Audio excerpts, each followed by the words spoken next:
ಶ್ರೀ ವಿಷ್ಣು ವಿಶ್ವಾದಿಮೂಲ ಮಾಯಾಲೋಲ ದೇವ ಸರ್ವೇಶ ಪರಬೊಮ್ಮನೆಂದು ಜನಂ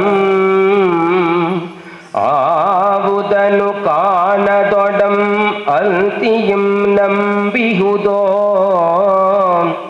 ಆವುದನು ಕಾಣದೊಡಂ ಅಲ್ತಿಯಂ ನಂಬಿಹುದೋ ಆ ವಿಚಿತ್ರಕ್ಕೆ ನಮಿಸೋ ಮಂಕುತಿಮ್ಮ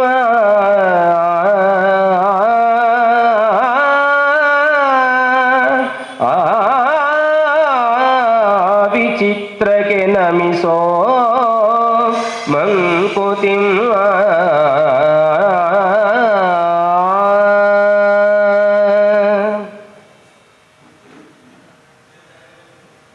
ಆರ್ ಗಣೇಶ್ರವರು ರಂಗನಾಥ್ ಶರ್ಮರನ್ನ ಅವರಿಗೆ ಸೇಡಿಯಾಪು ಕೃಷ್ಣ ಭಟ್ರನ್ನ ಪರಿಚಯ ಮಾಡ್ಸಕ್ಕೆ ಹೊರಟ್ರಂತೆ. ಆ ಸೇಡಿಯಾಪು ಕೃಷ್ಣ ಭಟ್ರನ್ನ ಪರಿಚಯ ಮಾಡಿದ ತಕ್ಷಣ ರಂಗನಾಥ್ ಶರ್ಮರು ಹೇಳಿದ್ರಂತೆ, ನಾನು ಅಷ್ಟದಿಗ್ಗಜರ ಹೆಸರುಗಳನ್ನು ಕೇಳಿದ್ದೇನೆ, ಅದರ ನೋಡಿದ್ದಿಬ್ಬರನ್ನು ಮಾತ್ರ ಅಂತ.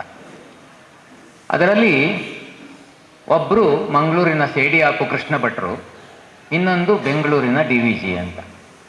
ಅಂದರೆ ಅಷ್ಟದಿಗ್ಗಜರ ಪೈಕಿಯಲ್ಲಿ ಅಷ್ಟು ಸ್ಥಾನವನ್ನು ಏರಿದವರು ಈ ಮಹಾಕವಿಗಳು. ಅಂತಹ DVG ಮಂಕುತಿಮ್ಮನ ಕಗ್ಗದಲ್ಲಿ ನಮಗೆ ಸ್ವಾಭಾವಿಕವಾಗಿ ಬರುವಂತಹ ಸಂಶಯಗಳನ್ನು ಆ ಕಗ್ಗದಲ್ಲಿ ಪ್ರಸ್ತಾವನೆ ಮಾಡಿ ಮುಂದೆ ಉತ್ತರ ಕೊಡ್ತಾ ಹೋಗ್ತಾರೆ. ಅದರಲ್ಲಿ ಮೊದಲನೆಯ ಪದ್ಯ ಭಗವಂತನ ಅಸ್ತಿತ್ವದ ಬಗ್ಗೆ. ಬನ್ನಂಜೆ ಗೋವಿಂದಾಚಾರ್ಯರು ಹೇಳ್ತಾರೆ, ಯಾರಿಗೆ ದೇವರ ಬಗ್ಗೆ ಗೊತ್ತಿದೆಯೋ, ದೇವರಿದ್ದಾನೆ ಅಂತ ಹೇಳ್ತಾನೋ ಅವರಿಗೂ ದೇವರ ಬಗ್ಗೆ ಗೊತ್ತಿಲ್ಲ. ಯಾರು ದೇವರ ಬಗ್ಗೆ ಗೊತ್ತಿಲ್ಲ ಅಂತ ಹೇಳ್ತಾರೋ ಅವರಿಗೂ ದೇವರು ಗೊತ್ತಿಲ್ಲ. ಒಟ್ಟಿಗೆ ಗೊತ್ತಿಲ್ಲ ಅನ್ನೋದೇ ತಿಳುವಳಿಕೆ ಅಂತ. ಆ ಒಂದು ನೆಲೆಗಟ್ಟಿನಲ್ಲಿ DVG ಪ್ರಥಮ ಪದ್ಯದಲ್ಲಿ ಆ ಭಗವಂತನ ಅಸ್ತಿತ್ವವನ್ನು ನಮ್ಮ ಜನರು ನಾನಾ ಹೆಸರುಗಳಿಂದ ಕರ್ಕೊಂಡು ಬಂದಿದ್ದಾರೆ. ಅಂದರೆ ಅದೇ ಹೆಸರೇ ಅಂತಿಮ ಅಲ್ಲ. ನಾವು ಯಾವುದೋ ಹೆಸರಕ್ಕೆ ಅಂಟಿಕೊಂಡು ಆ ಹೆಸರಿನವನೇ ದೇವರು ಮತ್ತು ಬೇರೆ ಯಾರು ದೇವರಿಲ್ಲ ಅನ್ನೋ ಮಟ್ಟಕ್ಕೆ ಮನಸ್ಸಿನ ನಡುವೆ ಗೋಡೆ ಹಾಕ್ಕೊಂಡಿದ್ದೇವೆ. ಅದನ್ನು DVG ಅವರು ಈ ಪದ್ಯದ ಮುಖಾಂತರ ತಿಳಿಗೊಳಿಸ್ತಾರೆ. ಯಾವ ಶಕ್ತಿಯನ್ನು, ಯಾವ ಒಂದು ಅದ್ಭುತವಾದ ಶಕ್ತಿಯನ್ನು ಜನರು ನಾನಾ ಹೆಸರುಗಳಿಂದ ಕರ್ಕೊಂಡು ಬಂದರೂ ಅದು ಶ್ರೀ ವಿಷ್ಣು ಆಗಿರ್ಬೋದು. ವಿಷ್ಣು ಅಂದರೆ ನಾವು ತಿಳಿದಂತೆ ಒಬ್ಬ ವ್ಯಕ್ತಿ ಅಲ್ಲ, ಎಲ್ಲ ಕಡೆ ವ್ಯಾಪ್ತವಾಗಿರ್ತಕ್ಕ ಒಂದು ಶಕ್ತಿಗೆ ವಿಷ್ಣು ಅಂತ ಕರೀತಾರೆ. ವಿಶುಲ್ರು ವ್ಯಾಪ್ತ ಎಂಬ ಧಾತುವಿನಿಂದ ಉತ್ಪತ್ತಿಯಾದ ಶಬ್ದ ಅದು. ಎಲ್ಲ ಕಡೆ ವ್ಯಾಪ್ತನಾದವನು ಅಂತ. ಆ ಎಲ್ಲ ಕಡೆ ವ್ಯಾಪ್ತನಾದವನು ಎಂಬುದಕ್ಕೆ ವಿಷ್ಣು ಅಂತ ಹೆಸರು. ವಿಷ್ಣು ವಿಶ್ವಕ್ಕೆ ಆದಿಮೂಲ. ವಿಶ್ವ ಇರಬೇಕು ಅಂತ ನಮಗೆ ಕಾಣಿಸುತ್ತೆ ಅಂದರೆ ಅದ್ರ ಹಿಂದೆ ಅದನ್ನು ಮಾಡಿದವ ಕರ್ತೃ ಇದ್ದೇ ಇದ್ದಾನೆ ಅಂತ. ನಮ್ಮ ದೇಹ ಕಾಣಿಸುತ್ತೆ, ದೇಹದ ಒಳಗಡೆ ಆತ್ಮ ಚೈತನ್ಯ ಕಾಣಿಸೋದಿಲ್ಲ. ಹಾಗೆ ಪ್ರಪಂಚದ ಎಲ್ಲ ವಸ್ತುಗಳು, ಸೃಷ್ಟಿಯ ವಿಷಯಗಳೆಲ್ಲ ನಮಗೆ ಕಣ್ಣಿಗೆ ದುರ್ಗೋಚರವಾಗ್ತವೆ. ಆದರೆ ಅದನ್ನು ಮಾಡಿದ ಒಂದು ಶಕ್ತಿ ನಮಗೆ ಕಾಣಿಸಲ್ಲ. ಹಾಗೆ ವಿಷ್ಣು ವಿಶ್ವಾದಿಮೂಲ, ಮಾಯೆಯಿಂದ ಮಾಯಾ ಆಟದಲ್ಲಿ ತೊಡಗಿದವ, ನಮ್ಮನ್ನೆಲ್ಲ ಮಾಯೆಯ ಮೂಲಕ ಕುಣಿಸುವವ, ಮಾಯಾಲೋಲ, ದೇವ ಸರ್ವೇಶ ಪರಬ್ರಹ್ಮ ಅಂತೆಲ್ಲ ನಾನಾ ಹೆಸರುಗಳಿಂದ ನಮ್ಮ ಪ್ರಾಚೀನರ ಪರಂಪರೆ ಆ ಶಕ್ತಿ ಕಣ್ಣಿಗೆ ಕಾಣದೇ ಇದ್ರೂ ಕೂಡ, ಯಾರೂ ಈ ವರ್ಣಿಸಿದವರು ಯಾರಿಗೂ ಕಣ್ಣಿಗೆ ಕಂಡಿಲ್ಲ, ಕಾಣದೇ ಇದ್ರೂ ಕೂಡ ಅಕ್ಕರೆಯಿಂದ ಪ್ರೀತಿಯಿಂದ ಅದೊಂದು ಶಕ್ತಿ ಇದೆ ಅಂತ ನಂಬಿಕೊಂಡು ಬಂದಿದ್ದಾರಲ್ಲ, ಅದೊಂದು ವಿಚಿತ್ರ ವಸ್ತು. ನಮಗೆ ಹೀಗೆ ಅಂತ ಕಲ್ಪನೆ ಮಾಡ್ಕೊಳ್ಳೋಕೆ ಸಾಧ್ಯ ಇಲ್ಲ. ಆ ವಿಚಿತ್ರ ವಸ್ತುವಿಗೆ ನೀನು ನಮಸ್ಕಾರ ಮಾಡು ಅಂದರೆ, ಅರ್ಥಾತ್ ನಿನ್ನ ಮನಸ್ಸಿಗೆ ಆ ದೈವ ಶಕ್ತಿ ಇದೆ ಅಂದರೆ ನಮಸ್ಕಾರ ಮಾಡು, ಶರಣಾಗು ಅಂತ. ಇಲ್ಲಿ ಕಗ್ಗದಲ್ಲಿ ಹೀಗೆ ಹೇಳಿದರೆ, ಮರಳುಂದಿ ಕಗ್ಗದಲ್ಲಿ ದಿಟವಾಗಿ ಹೇಳಿಬಿಡ್ತಾರೆ, ನಂಬು ನೀನ್ ದೈವವನು, ನಂಬು ಸ್ವಯಂಭುವನು, ನಂಬು ಸಾಂಬನ ಮನದಿ ತುಂಬು ಭಕ್ತಿಯನು, ಬಿಂಬವೋ ಕಂಬವೋ ನಂಬಿಕೆಯ ಮಾತ್ರದಿಂದ ಇಂಬುಗೊಳ್ಳುವುದು ಜೀವ ಮರಳುಮನಿಯ ಅಂತ. ಅಲ್ಲಿ ಮರಳು ಕಗ್ಗದಲ್ಲಿ ನಂಬಿಬಿಡು ಅಂತ ನೇರವಾಗಿ ಹೇಳ್ತಾರೆ. ಇಲ್ಲಿ ನಿನ್ನ ಮನಸ್ಸಿಗೆ ಬಂದರೆ, ಮನಸ್ಸಿಗೆ ನಂಬೇಕು ಅಂತಂದ್ರೆ ನಂಬು ಅಂತ ಕೆಲವು ಮೊದಲಿನ ಪದ್ಯಗಳ ಮೂಲಕ ಹೇಳ್ತಾ ಹೋಗ್ತಾರೆ. ಏನು ಜೀವನದರ್ಥ ಏನು ಪ್ರಪಂಚಾರ್ಥ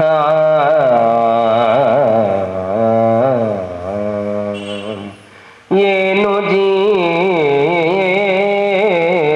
ಜೀವನದರ್ಥ ಏನು ಪ್ರಪಂಚಾರ್ಥ ಏನು ಜೀವ ಪ್ರಪಂಚಗಳ ಸಂಬಂಧ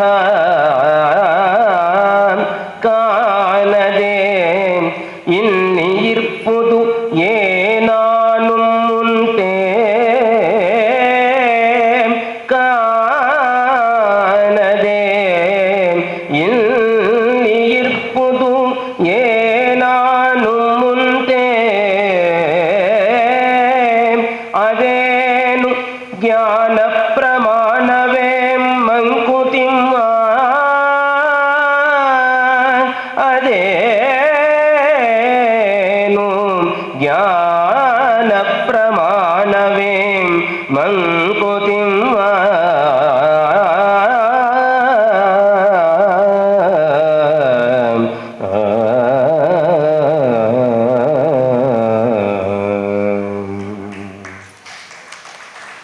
ನಮ್ಮ ಕೇಶವಮೂರ್ತಿಗಳೇ ಈ ಮೂಲಕ ಬಂದಿದ್ದಾರೆ ಅನ್ನೋದು ನನಗೆ ಅನಿಸ್ತು. ಈಗ ಅದೇ ವಾಯಿಸಿದೆ, ದೇವರು ಕೊಟ್ಟಿದ್ದಾನೆ. ಈ ಬದುಕಿಗೆ ಏನು ಅರ್ಥ? ನಾವು ಬದುಕ್ಕೊಂಡು ಹುಟ್ಟಿದ್ದೇವೆ, ಬದುಕ್ತಾ ಇದ್ದೀವಿ, ಒಂದು ದಿವಸ ನಿರ್ಗಮಿಸ್ತೇವೆ.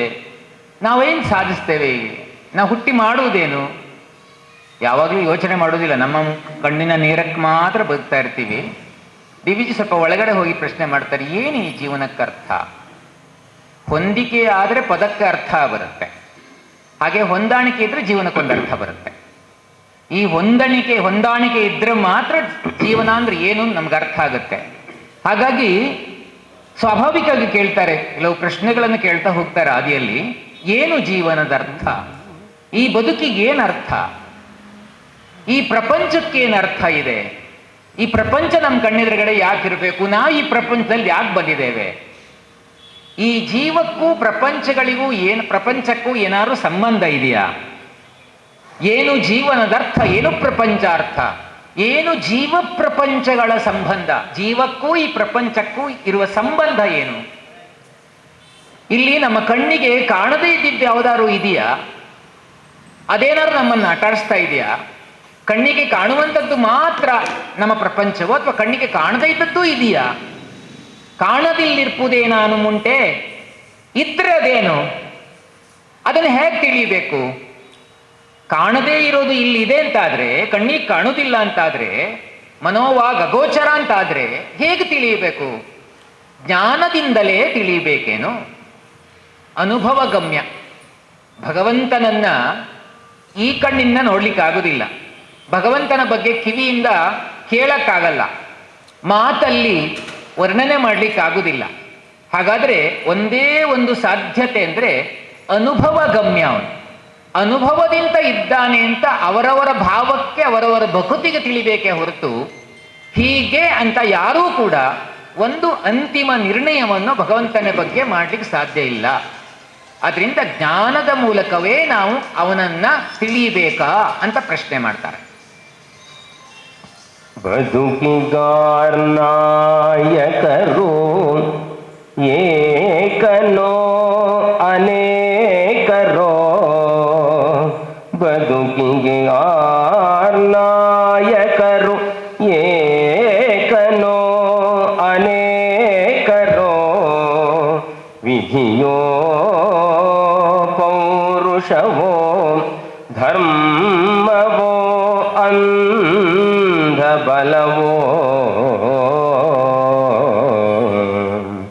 ಕುದುರುವುದು ಅದು ಎಂತು ಈ ಅವ್ಯವಸ್ಥೆಯ ಪಾಡು, ಕುದುರುವುದು ಅದು ಎಂತು ಈ ಅವ್ಯವಸ್ಥೆಯ ಪಾಡು,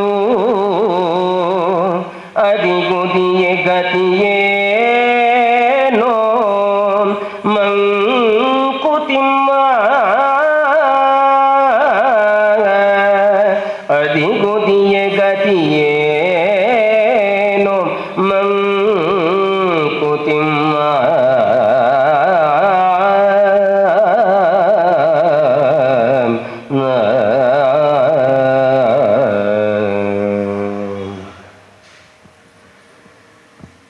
ಈ ಬದುಕಿಗೆ ನಾಯಕರು ಯಾರು? ಯಾರು ನಮ್ಮನ್ನ ವಶದಲ್ಲಿಟ್ಟುಕೊಂಡು ನಮ್ಮನ್ನ ಬದುಕುವಂತೆ ಮಾಡ್ತಿದ್ದಾನೆ ಅಂತ ಪ್ರಶ್ನೆ ಮಾಡ್ತಿದ್ದಾರೆ. ಬದುಕಿಗಾರ ನಾಯಕರು ಎಷ್ಟು ಜನ ಇದ್ದಾರೆ? ಇದ್ರೆ ಒಬ್ಬನೇನಾ ಅಥವಾ ತುಂಬಾ ಜನ ಇದ್ದಾರಾ? ನಮ್ಮನ್ನು ಆಳುವವರು ಯಾರು? ಪ್ರಧಾನವಾಗಿ ಬದುಕಿಗಾರ ನಾಯಕರು ಏಕನೋ ಅನೇಕರೋ? ವಿಧಿಯೋ? ವಿಧಿ ನಮ್ಮನ್ನು ಆಡಿಸುತ್ತೋ? ಧರ್ಮ ಆಡಿಸುತ್ತೋ ನಮ್ಮನ್ನ? ಅಥವಾ ಯಾವುದೋ ಒಂದು ಕುರುಡು ಶಕ್ತಿಯೋ? ಯಾರು ನಾಯಕರು ಇಲ್ಲಿ? ಬದುಕಿಗಾರ ನಾಯಕರು ಏಕನೋ ಅನೇಕರೋ? ವಿಧಿಯ ಪೌರುಷವೋ? ಧರ್ಮವೋ? ಅಂದ ಬಲವೋ? ಕುದುರಿಸುವುದೆಂತೂ ಈ ಅವ್ಯವಸ್ಥೆಯ ಪಾಡು. ನಮ್ಗೆ ಈ ಬದುಕನ್ನ ನೋಡ್ತಾ ಹೋದ್ರೆ ಎಲ್ಲ ಅವ್ಯವಸ್ಥೆ ಅಂತ ಅನ್ಸುತ್ತೆ. ಯಾರಿಗೆ ತುಂಬಾ ಬಡತನ ಇದೆಯೋ ಅವ್ರು ಹೆಣಗಾಡ್ತಿರ್ತಾರೆ, ಅವ್ರಿಗೆ ಒಂದು ತೂಟ ಇರಲ್ಲ. ಇನ್ನು ಶ್ರೀಮಂತರಿದ್ದಾರಲ್ಲ, ಊಟ ಚೆಲ್ತಾನೆ ಇರ್ತಾರೆ. ಬರೀ ಅವ್ಯವಸ್ಥೆ, ಎಲ್ಲಿ ಹೋದ್ರೂ ಅವ್ಯವಸ್ಥೆಯೇ ಕಾಣಿಸ್ತಾ ಇದೆಯಲ್ಲ. ಇದು ಯಾವಾಗ ಅವ್ಯವಸ್ಥೆ ಸರಿ ಹೋಗುವುದು? ಯಾವಾಗ? ನಿರಂತರವಾಗಿ ಚಿಂತೆ ಮಾಡುವುದೇ ಇದಕ್ಕೆ ಗತಿನ? ಅದಿಗುದೇ ಗತಿ ಏನು? ಯಾವಾಗಲೂ ಚಿಂತೆ ಮಾಡಿದ್ರೆ ಏನಿದು ಮುಂದೆ? ನಾವು ಚಿಂತೆ ಮಾಡ್ತಿರ್ತೀವಲ್ಲ, ಚಿಂತೆಯೇ ಬದುಕು. ಬಡತನಕ್ಕೆ ಉಂಬುವ ಚಿಂತೆ, ಉಣಲಾದರೆ ಉಡುವ ಚಿಂತೆ, ಉಡಲಾದರೆ ಇಡುವ ಚಿಂತೆ, ಇಡಲಾದರೆ ಹೆಂಡಿರ ಚಿಂತೆ, ಹೆಂಡಿರಾದರೆ ಮಕ್ಕಳ ಚಿಂತೆ, ಮಕ್ಕಳಾದರೆ ಬದುಕಿನ ಚಿಂತೆ, ಬದುಕಾದರೆ ಕೇಡಿನ ಚಿಂತೆ, ಕೇಡಾದರೆ ಮರಣದ ಚಿಂತೆ. ಇಂತೀ ಹಲವು ಚಿಂತೆಯೊಳಗಿದ್ದವರ ಕಂಡೆ ಶಿವನ ಚಿಂತೆಯೊಳಗಿದ್ದವರನ್ನೊಬ್ಬರನ್ನೂ ಕಾಣನೆಂದನು ಅಂಬಿಗರ ಚೌಡಯ್ಯ ನಿಜ ಶರಣನು ಅಂತ ವಚನದಲ್ಲಿ ಎಷ್ಟು ಚೆನ್ನಾಗಿದೆ. ಪೂರ್ತಿ ಚಿಂತೆಯಲ್ಲೇ ನಾವು ಕಾಲ ಕಳೆದು ಬಿಡ್ತೇವಲ್ಲ, ಈ ಚಿಂತೆಗೊಂದು ಪರಮ ಗತಿ ಯಾವುದು ಅಂತ ಪ್ರಶ್ನೆ ಮಾಡ್ತಾರೆ. ಇದೆಲ್ಲ ಪ್ರಶ್ನೆ ಮಾಡಿ ಮುಂದೆ ಕಗ್ಗದಲ್ಲಿ ಅಲ್ಲಲ್ಲಲ್ಲಿ ಅದಕ್ಕೆ ಸಮರ್ಪಕವಾದ ಉತ್ತರವನ್ನು ಡಿ.ವಿ.ಜಿ. ಕೊಡ್ತಾರೆ. ಅದನ್ನು ನಾವು ಕಾಯಬೇಕಷ್ಟೆ. ಪುರುಷ ಸ್ವತಂತ್ರತೆಯ ಪರಮ ಸಿದ್ಧಿಯದೇನೋ ಧರಣಿಗನು ದಿನದ ರಕ್ತಾಭಿಷೇಚನೆಯೇ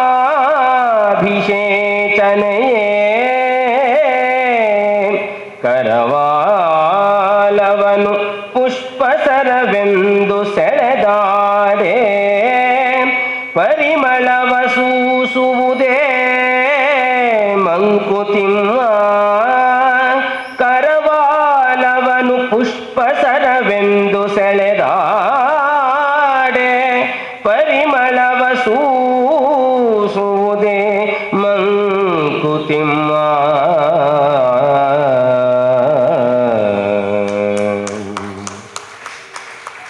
ಪುರುಷ ಸ್ವತಂತ್ರನಾಗಬೇಕು ಅಂತ ಅಂದಿನಿಂದ ಇಂದಿನವರೆಗೂ ಹೋರಾಟ ನಡೀತಾ ಇದೆ. ಸ್ವಾತಂತ್ರ್ಯ ಪಡೆದರೂ ನಾವು ಸ್ವತಂತ್ರ ಆಗಬೇಕು ಅಂತ. ಹಾಗಾದ್ರೆ ಸ್ವಾತಂತ್ರ್ಯಕ್ಕೆ ಅದೊಂದು ಏನು ಅಂತ ಅರ್ಥವೇ ನಮಗೆ ಗೊತ್ತಿಲ್ವಲ್ಲ. ಹಾಗಾದ್ರೆ ಪುರುಷ ಸ್ವತಂತ್ರತೆಯ ಪರಮ ಸಿದ್ಧಿ ಅದೇನು? ನಾವು ಸ್ವಾತಂತ್ರ್ಯ ಪಡೆದು ಏನು ಮಾಡಬೇಕು? ಕೊನೆಗೇನು?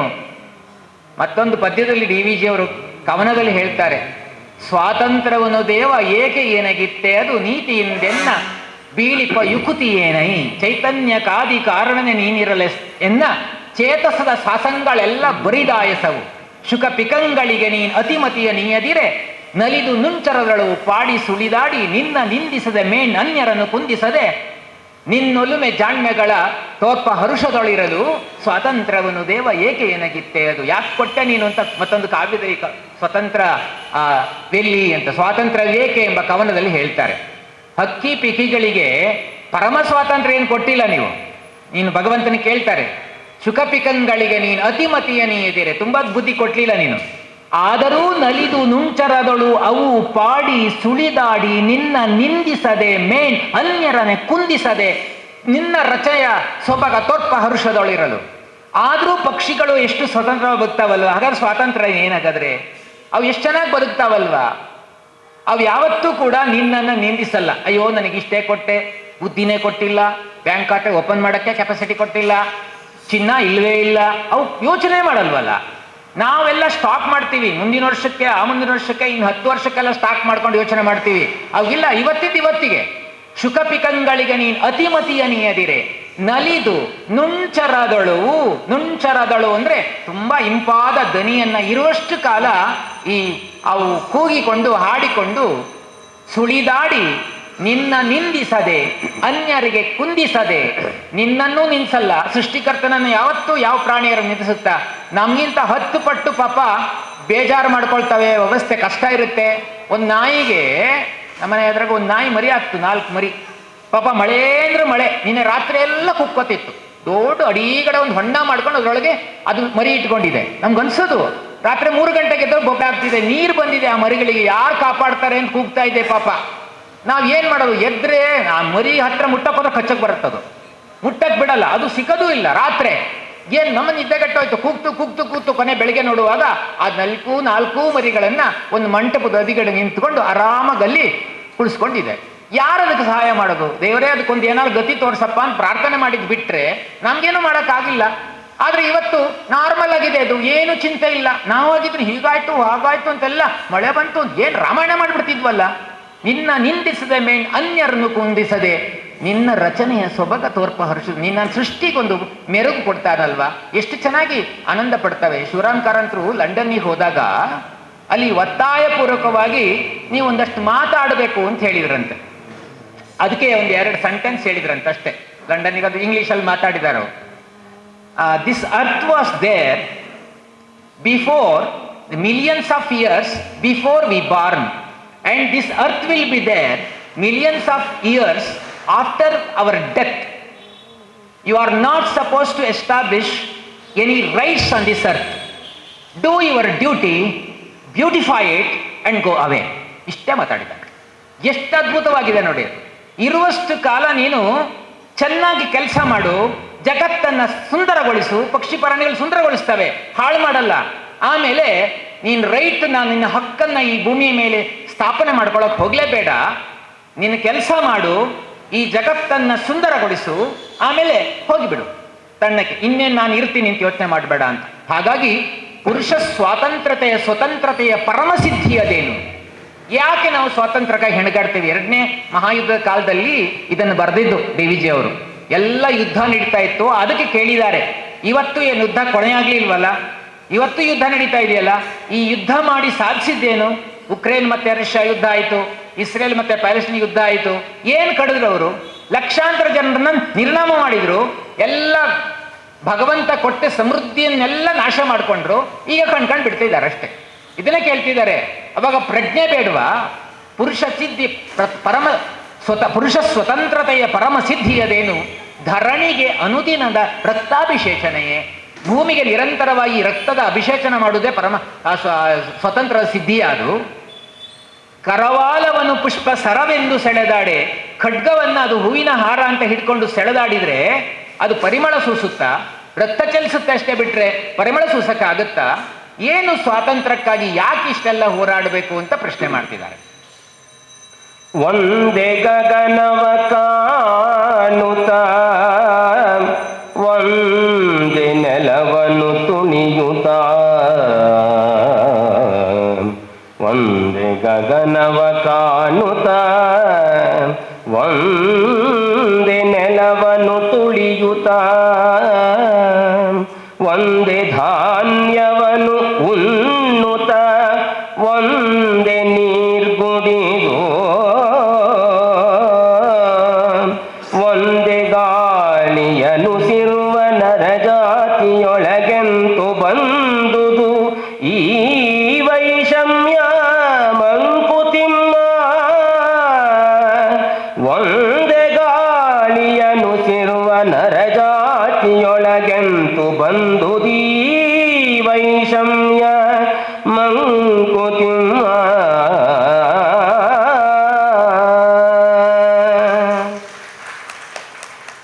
ನಮಗೆ ಇಲ್ಲ ಬದುಕೋರಿಗೆಲ್ಲರಿಗೂ ಒಂದೇ ಆಕಾಶ, ಎಲ್ಲರೂ ಒಂದೇ ಆಕಾಶವನ್ನು ಕಾಣಬೇಕು.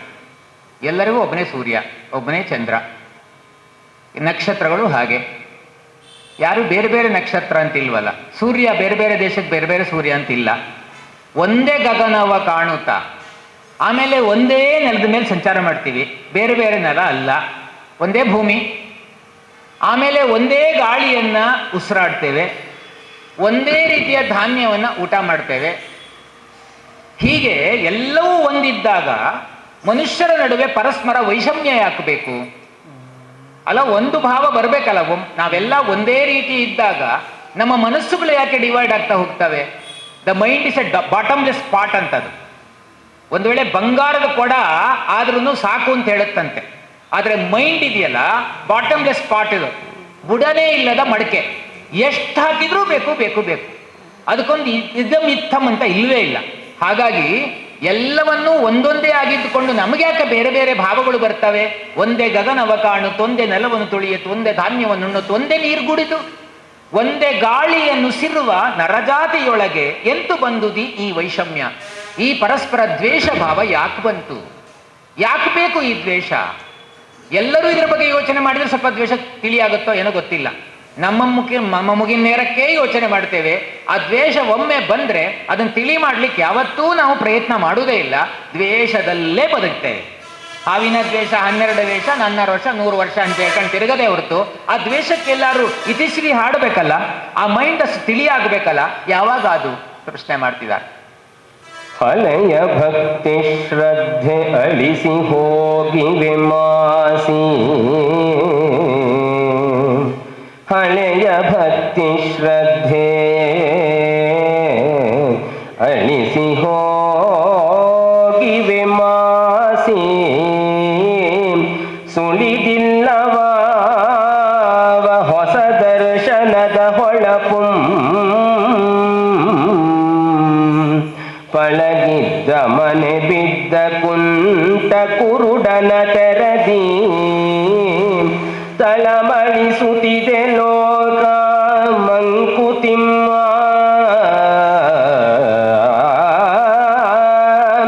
ಪಳಗಿದ್ದ ಮನೆ ಬಿದ್ದ ಕುಂಟ ಕುರುಡನ ತೆರದಿ, ತಳಮಳಿಸುತ್ತಿದೆ ಲೋಕ ಮಂಕುತಿಮ್ಮ, ಲೋಕ ತಳಮಳಿಸುತ್ತಿದೆ ಮಂಕುತಿಮ್ಮ.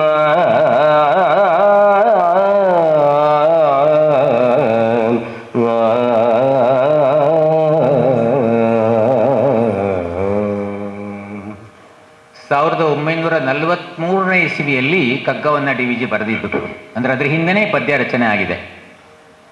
ಆಗಲೇ ಆ ಪರಿಸ್ಥಿತಿ ಇತ್ತು. ಕಳೆದಂಗೆ ನಮ್ಮ ಬಾಲ್ಯದಲ್ಲಿ ತೀರಾ ಇಷ್ಟೆಲ್ಲ ಕಳಪೆ ಆಗಿರಲಿಲ್ಲ, ಶ್ರದ್ಧೆ ಕಳ್ಕೊಂಡಿರಲಿಲ್ಲ. ದೊಡ್ಡವ್ರು ಹೇಳಿದ್ದನ್ನ ಕೇಳ್ತಿದ್ರು. ಸಮಾಜಕ್ಕೆ ನಾವೆಲ್ಲ ಚಿಕ್ಕಂದ್ರಿರುವಾಗ ಅಂಜ್ತಿದ್ವಿ. ಇವಾಗಿನ ಮಕ್ಕಳು ಯಾರಿಗೂ ಕೇರ್ ಮಾಡಲ್ಲ. ಏನಾರು ಉಪದೇಶ ಮಾಡಿದರೆ ತಿರುಗಿ ಹೇಳ್ತಾವೆ. ಯಾವುದೋ ಮುದುಕರ ಪಾಪ 150 ಕಿಲೋಮೀಟರ್ ಹೋಗ್ತಾ ಇದ್ದಂತೆ ಸ್ಪೀಡಲ್ಲಿ ಗಾಡಿ ತಗೊಂಡು, ನಿಲ್ಲಿಸ್ಬಿಟ್ಟು ನಿಧಾನ ಹೋಗಪ್ಪ ನಮ್ಮನ್ನು ತೆಗೀತಿ ಅಂತ ಅಡ್ಡ ಹಾಕಿ ಸ್ವಲ್ಪ ಉಪದೇಶ ಕೊಟ್ಟರಂತೆ. ಕೊನೆ ನಿಲ್ಲಿಸಿ ಅವನು ಕೇಳಿದಂತೆ ಹುಡುಗ, ನಿಮ್ಮಪ್ಪಂದ ಗಾಡಿ ಇದು ಅಂತ. ನಮ್ಮಪ್ಪ ತೆಗೆಸ್ಕೊಟ್ಟಿದ್ದಾರೆ, ಪೆಟ್ರೋಲ್ ನಮ್ಮಪ್ಪನೇ ಹಾಕೋದು, ಇವನಿಗೆ ಯೋಗ್ಯತೆ ಇಲ್ಲ, ಪೆಟ್ರೋಲ್ ಅಪ್ಪನೇ ಹಾಕೋದು, ನೀವ್ಯಾರು ಕೇಳಕ್ಕೆ ಅಂತ. ಅವ್ರು ಬಾಯಿ ಮುಚ್ಕೊಂಡ್ರು ಪಾಪ, ಮನ್ಸಲ್ಲಿ ಅಂದ್ಕೊಂಡ್ರಂತೆ, ಮಗನೇ 150ಕ್ಕೂ ಹೋಗು, 160ಕ್ಕೂ ಬೇಕಾದ್ರೆ ಹೋಗು, ಸದ್ಯದಲ್ಲಿ 108ರಲ್ಲಿ ವಾಪಸ್ ಬರ್ತೀನಿ ಅಂತ. ಇಷ್ಟೇ ನಮ್ಮ ಪರಿಸ್ಥಿತಿ. ಯಾರು ಒಂದೇ ನಾವು ಹಿರಿಯರು ಹೇಳಿದ್ದನ್ನ ಕೇಳುವ ಮನೋಭಾವ ಇರಬೇಕು. ನಮ್ಮ ಮಕ್ಕಳು ಯಾರು ಕೇಳಲ್ಲ, ಹೈಟೆಕ್ ಆಗ್ಬಿಟ್ಟಿದ್ದಾರೆ, ನಮ್ಮಷ್ಟು ತಿಳುವಳಿಕೆ ಇನ್ಯಾರಿಗೂ ಇಲ್ಲ ಅಂತ. ಆದರೆ ಯಾರೂ ಪರಿಪೂರ್ಣರಲ್ಲ ಅಂತ ಪ್ರಜ್ಞೆ ಇರಬೇಕು. ನಾವು ಸಾಯುವ ಪರಿಸ್ಥಿತಿ ಇರುವಾಗಲೂ ಕೂಡ ಕೊನೆಯ ಉಸಿರು ಇರುವಾಗೂ ಕಲಿತಾ ಹೋಗ್ತೇವೆ. ಯಾರೂ ಪರಿಪೂರ್ಣರಲ್ಲ. ಅದಕ್ಕೆ ನಮ್ಮ ಹಿರಿಯರು ಹೇಳಿದ್ರಲ್ಲ, ಆಚಾರ್ಯ ಪಾದತ್ತೆ ಪಾದಂ ಶಿಷ್ಯ ಸ್ವಮೇಧಯ, ಪಾದಂ ಸಬ್ರಹ್ಮಚಾರಿಭ್ಯ ಪಾದಂ ಕಾಲಕ್ರಮೇಣ ಚ. ವಿದ್ಯೆ ಪೂರ್ಣ ಆಗೋದು ಯಾವಾಗ ಅಂದರೆ, ಕಾಲ್ಭಾಗ ವಿದ್ಯೆ ಅಧ್ಯಾಪಕರು ಹೇಳ್ಕೊಡ್ತಾರೆ, ಇನ್ನು ಕಾಲ್ಭಾಗ ವಿದ್ಯೆ ನಮ್ಮ ಸ್ವಂತ ಮೇಧಾಶಕ್ತಿಯಿಂದ ನಾವು ಕಲ್ತ್ಕೋಬೇಕಾಗತ್ತೆ. ಇನ್ನು ಕಾಲ್ಭಾಗ ಡಿಸ್ಕಷನ್ ಮಾಡೋದ್ರ ಮೂಲಕ ಪಡ್ಕೋಬೇಕು. ಇನ್ನು ಕಾಲ್ಭಾಗ ಕಾಲಕ್ರಮೇಣ ಸಾಯುವವರೆಗೂ ಕಲಿಯುವುದಿದ್ದೇ ಇರುತ್ತೆ. ಮಕ್ಕಳನ್ನ ಸರಿಯಾಗಿ ಅರ್ಥ ಮಾಡಬೇಕು, ಕೊನೆ ಉಸಿರು ಬರಬೇಕು. ಆವಾಗಲೇ ಎಂಥ ಮಕ್ಕಳು ನಿಜವಾಗಿಯೂ ಸೇವೆ ಮಾಡೋ ಮಕ್ಕಳು ಅಥವಾ ದುಡ್ಡಿಗಾಗಿ ಕಾಯ್ತಾ ಇದ್ದಾರೋ ಎಂತೆಲ್ಲ ಗೊತ್ತಾಗೋದು ಕೊನೆಗೆ. ಅದರಿಂದ ಈ ಹಳೆಯ ಭಕ್ತಿ ಶ್ರದ್ಧೆಗಳು ಇವತ್ತು ಅಳಿಸಿ ಹೋಗಿವೆ. ಅದರ ಬದಲಿಗೆ ಯಾವುದು ಹೊಸದು ಬಂದಿಲ್ಲ. ನೋಡಿ ಎಷ್ಟು ಚೆನ್ನಾಗಿದೆ. ಇವತ್ತು ಹಳೇದು ಕಳ್ಕೊಂಡ್ಬಿಟ್ಟಿದ್ದೀವಿ. ಹೊಸ ಸೀರೆ ತರ್ತಾನೆ ಅಂತ ಪತಿ ಬರ್ತಾನೆ ಅಂತ ಹಳೆ ಸೀರೆ ಸುಟ್ಟಾಕೊಂಡ್ಬಿಟ್ಟಿದ್ದಾಳಂತೆ. ಹೊಸದು ಬರಲಿಲ್ಲ. ಪರಿಸ್ಥಿತಿ ಏನಾಗಬೇಕು? ಹಾಗಾಗಿ ನನ್ನ ಪರಿಸ್ಥಿತಿ. ಹಳೆಯ ಭಕ್ತಿ ಶ್ರದ್ಧೆ ಎಳಿಸಿ ಹೋಗಿವೆ ಮಾಸಿ, ಸುಳಿದಿಲ್ಲವಾವ ಹೊಸ ದರ್ಶನದ ಹೊಳಪು. ಹೊಸ ದರ್ಶನ ನಮ್ಗೆ ಯಾವುದು ಕಂಡಿಲ್ಲ. ಶಂಕರಾಚಾರ್ಯರು ಓಲ್ಡ್ ಆದ್ರು, ಮಧ್ವಾಚಾರ್ಯರು ಓಲ್ಡ್ ಆದ್ರು, ಸರ್ವಜ್ಞ ಓಲ್ಡ್ ಆದ, ಕಗ್ಗನೂ ಓಲ್ಡ್ ಆಗ್ತಾ ಹೋಗ್ತಾ ಇದೆ. ಇದ್ರ ಬದಲಿಗೆ ಹೊಸದು ಯಾವುದಿದೆ ನಮಗೆ? ಏನಿದೆ ಸುಬ್ಬಲಕ್ಷ್ಮಿ ಸುಪ್ರಭಾತ ಎಲ್ಲಿ, ಹೊಡಿಮಗ ಬಿಡಬೇಡ ಅಂದ್ರೆ ಏನಿದೆ? ಇವತ್ತು ಇದೇ ಜಾಸ್ತಿ ಆಗಿದೆ. ಹಳೆಯ ಭಕ್ತಿ ಶ್ರದ್ಧೆ ಎಳಿಸಿ ಹೋಗಿವೆ ಮಾಸಿ, ಸುಳಿದಿಲ್ಲ ವಾವ ಹೊಸ ದರ್ಶನದ ಹೊಳಪು. ಹೊಸ ದರ್ಶನದ ಹೊಳಪು ಯಾವುದೂ ಸಿಗ್ತಿಲ್ಲ. ಶಂಕರಾಚಾರ್ಯ ಅಂತವರು ಮತ್ತವರಿಗೆ ಉದಯ ಆಗಬೇಕು ಇವತ್ತು. ಇಷ್ಟೆಲ್ಲ ಅಲ್ಲೋಲ ಕಲ್ಲಾಗಿದೆ. ಯಾರಿಗೂ ಧರ್ಮ ಬೇಡ, ಧರ್ಮ ನಿರಪೇಕ್ಷವಾದ್ದು ಅಂತ ಹೇಳ್ಕೊಂಡು ಯಾವುದು ನಿರಪೇಕ್ಷವಾದ್ದು ಇರಲಿಕ್ಕೆ ಸಾಧ್ಯ ಇಲ್ಲ. ಧರ್ಮ ಅಂದ್ರೆ ಇಡೀ ಜಗತ್ತನ್ನ ಎತ್ತಿ ಹಿಡಿಯುವಂತಹ ಒಂದು ಸೂತ್ರದಲ್ಲಿ ಕಟ್ಟುವಂಥದ್ದಕ್ಕೆ ಧರ್ಮ ಅಂತ ಕರೀತಾರೆ. ಅದೇ ಬೇಡ ಅಂದ್ರೆ ಬಿದ್ದೋಯ್ತು. ಆದರೆ ಯಾರಿಗೂ ಬೇಡ ಆಗಿದೆ ಈಗ. ಯಾರು ಅದಕ್ಕೆ ರಿಪ್ಲೇಸ್ಮೆಂಟ್ ಏನಿದೆ? ಹಳೆಯ ಭಕ್ತಿ ಶ್ರದ್ಧೆ ಎಳಿಸಿ ಹೋಗಿವೆ ಮಾಸಿ, ಸುಳಿದಿಲ್ಲ ವಾವ ಹೊಸ ದರ್ಶನದ ಹೊಳಪು. ಏನಾಗಿದೆ ಅಂತ ಉದಾಹರಣೆ ಕೊಡ್ತಾರೆ. ಒಂದು ಮನೆಯಲ್ಲಿ ಕುಂಟ ಕುರುಡ ಅಡ್ಜಸ್ಟ್ಮೆಂಟ್ ಅಲ್ಲಿ ನಡೀತಾ ಇದ್ದಂತೆ ಮನೆಯಲ್ಲಿ. ಎಲ್ಲೆಲ್ಲಿ ಏನೇನಿದೆ ಅಂತ ಕುರುಡನ ಮೇಲೆ ಕುಂಟ ಕೂತ್ಕೊಳ್ತಿದ್ದ. ಅವಳು ಕುಂಟ ದಾರಿ ತೋರಿಸ್ತಾ ಇದ್ದ, ಇವ್ನು ನಡ್ಸ್ಕೊಂಡು ಹೋಗ್ತಿದ್ದ. ಮನೇಲಿ ತುಂಬಾ ಸಾಂಗವಾಗಿ ಎಲ್ಲ ವ್ಯವಸ್ಥೆ ನಡೀತಾ ಇತ್ತು. ಏನಾಗಿದೆ? ಮನೆ ಬಿದ್ದು ಹೋಗಿದೆ. ಮನೆ ಬಿದ್ದು ಹೋದ್ಮೇಲೆ ಕುಂಟ ಕುರುಡ್ರ ಕತೆ ಏನು? ಹಾಗೆ ನಾವು ಇವತ್ತು ಮನೆ ಬಿದ್ದ ಕುಂಟ ಕುರುಡನ ಪರಿಸ್ಥಿತಿಯಲ್ಲಿ ಇದ್ದೇವೆ. ಹಾಗಾಗಿ ಇವತ್ತು ನಮಗೆ ಯಾವುದೇ ಹಳೆಯ ಶ್ರದ್ಧೆ ಅಳಿಸಿ ಹೋಗಿದೆ, ಅದರ ಬದಲಿಗೆ ಹೊಸದು ಬಂದಿಲ್ಲ. ಪಳಗಿದ್ದ ಮನ ಬಿದ್ದ ಕುಂಟ ಕುರುಡನ ತೆರದಿ ತಳಮಳಿಸುತ್ತಿದೆ ಲೋಕ ಮಂಕುತಿಮ್ಮ. ಇವತ್ತು ತಳಮಳಕ್ಕೊಳಗಾಗಿದೆ. ಏನ್ ಮಾಡಬೇಕು ಏನ್ ಬಿಡಬೇಕು ಅಂತ ಗೊತ್ತಿಲ್ಲ. ಎಲ್ಲರದ್ದು ಅದೇ ಪ್ರಾಬ್ಲಮ್ಮೇ. ಏನ್ ಮಾಡ್ಬೇಕು ಮುಂದೆ? ಎಲ್ಲ ಇಷ್ಟರವರೆಗೆ ಇಂಜಿನಿಯರು ಡಾಕ್ಟ್ರು ಅಂತ ಹೋದ್ರಲ್ಲ, ಇವತ್ತು ಇಂಜಿನಿಯರ್ ಬದಲಿಗೆ ಇವತ್ತು ಇಷ್ಟ ಮಾತಾಡ್ತಿದ್ವಿ, ಎಂಥದ್ದೋ ಒಂದು ಆರ್ಟಿಫಿಷಿಯಲ್ ಇಂಟೆಲಿಜೆನ್ಸ್ ಅಂತ ಬಂದಿದೆ ಅಂತೆ. ಸುಳ್ಳಾಡು. 100 ಜನ ಮಾಡೋದನ್ನು ಒಂದೇ ಮಾಡಕತ್ತಂತೆ. ಮತ್ತೆ ನಮ್ಮ ಮಕ್ಕಳಿಗೆ ಏನು ಕೆಲಸ? ಇನ್ನೇನು ಮಾಡ್ಬೇಕು ಅವರು? ಯಾಕೆ ಇಂಜಿನಿಯರಿಂಗ್ ಕಾಲೇಜಿಗೆ ಹೋಗ್ಬೇಕು? ಪರಿಸ್ಥಿತಿ ಬರುತ್ತಲ್ವಾ? ಎಲ್ಲೋ ಒಂದು ಕಡೆ ನಾವು ಏನೇನು ಹೋಗ್ತಿದ್ವೋ, ಡೆವಲಪ್ ಮಾಡ್ಕೊಂಡು ಹೋಗ್ತಾ ಇದ್ವೋ, ಎಲ್ಲ ಅಧಪ್ಪತನಕ್ಕೆ ಕಾರಣ ಆಗುತ್ತೆ. ಯಾಕೆ ಅಂದ್ರೆ ನಮ್ಮ ಪ್ರಜ್ಞೆ ಇಲ್ಲ. ಯಾವುದನ್ನ ಎಷ್ಟು ಮಿತವಾಗಿ ಬಳಸಬೇಕು ಅಂತ ಪ್ರಜ್ಞೆ ಕಳ್ಕೊಳ್ತೇವೆ. ಮೊಬೈಲ್ ಮಿತವಾಗಿ ಬಳಸಿದ್ರೆ ಅದ್ಭುತ. ಅದು ಅಂಗೈಯಲ್ಲಿರುವ ಡಿಕ್ಷನರಿ, ಅದು ಏನು ಬೇಕಾದ್ರೂ ಶಬ್ದ ಇದು ಕೊಡುತ್ತೆ ನಮಗೆ. ಆದ್ರೆ ಬೇಡದಿದ್ದಕ್ಕೆ ನಾವು ಕಾಲ ಕಳಿತೀವಲ್ಲ. ಹಾಗಾಗಿ ನಮ್ಮ ವಿವೇಕ ಎಲ್ಲಿಯೋ ಮಂದವಾಗಿ ಬಿಟ್ಟಿದೆ. ಅದು ಮೌಢ್ಯದಿಂದ ಕೂಡಿದೆ. ಆದ್ರಿಂದ ನಮ್ಮ ಬದುಕು ಚಿಂತಾಕ್ರಾಂತವಾಗಿದೆ. ತಳಮಳಿಸುತ್ತಿದೆ ಲೋಕ ಮಂಕುತಿಮ್ಮ ಅಂತ ಆವಾಗ ಹೇಳಿದ್ದು ಇವಾಗ ಇನ್ನೂ ಸ್ಟ್ರಾಂಗ್ ಆಗಿ ತಳಮಳಿಸ್ತಾ ಇದೆ ಅಷ್ಟೇ. ನದಿಯ ತೆರೆಯವನು ಉರುಳಿ ಹೊರಳುತ್ತಿರುವುದು ಜೀವ. ನದಿಯ ತೆರೆಯವನು ಉರುಳಿ ಹೊರಳುತ್ತಿರುವುದು ಜೀವ. ಮೊದಲಿಲ್ಲ ಮುಗಿವಿಲ್ಲ ನಿಲುವಿಲ್ಲವದಕ್ಕೆ, ಬದುಕೇನು ಸಾವೇನು ಬದುಕೇನು ಸಾವೇನು, ಸೊದೆಯೇನು ವಿಷವೇನು, ಉದಕ ಬುದ್ಬುದವೆಲ್ಲ ಮಂಕುತಿಮ್ಮ. ಬದುಕೇನು ಸಾವೇನು, ಸೊದೆಯೇನು ವಿಷವೇನು, ಉದಕ ಬುದ್ಬುದವೆಲ್ಲ ಮಂಕುತಿಮ್ಮ.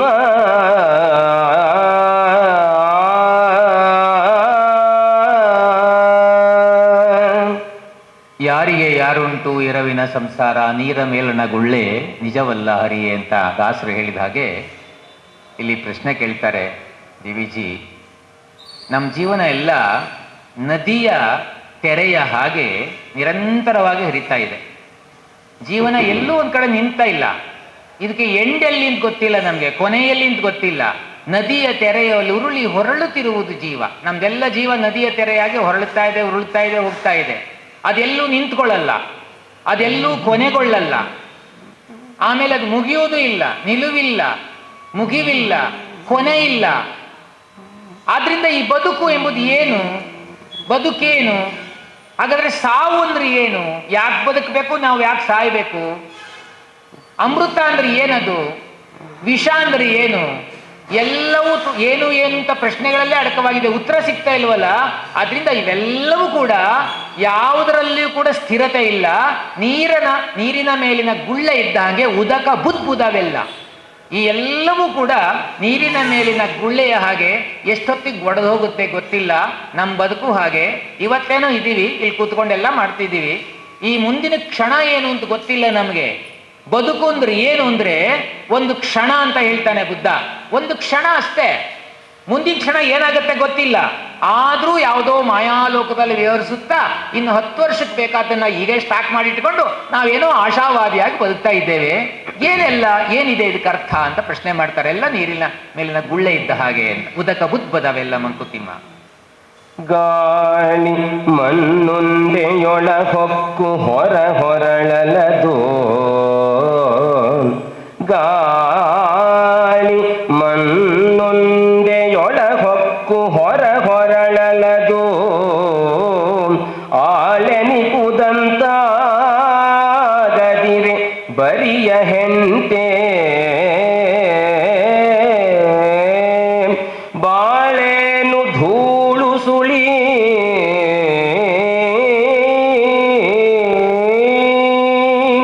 ಬಾಳೆನು ಧೂಳು ಸುಳಿ ಮರತಿಕ್ಕಿ ದುರಿಯ ಹೊಗೆ,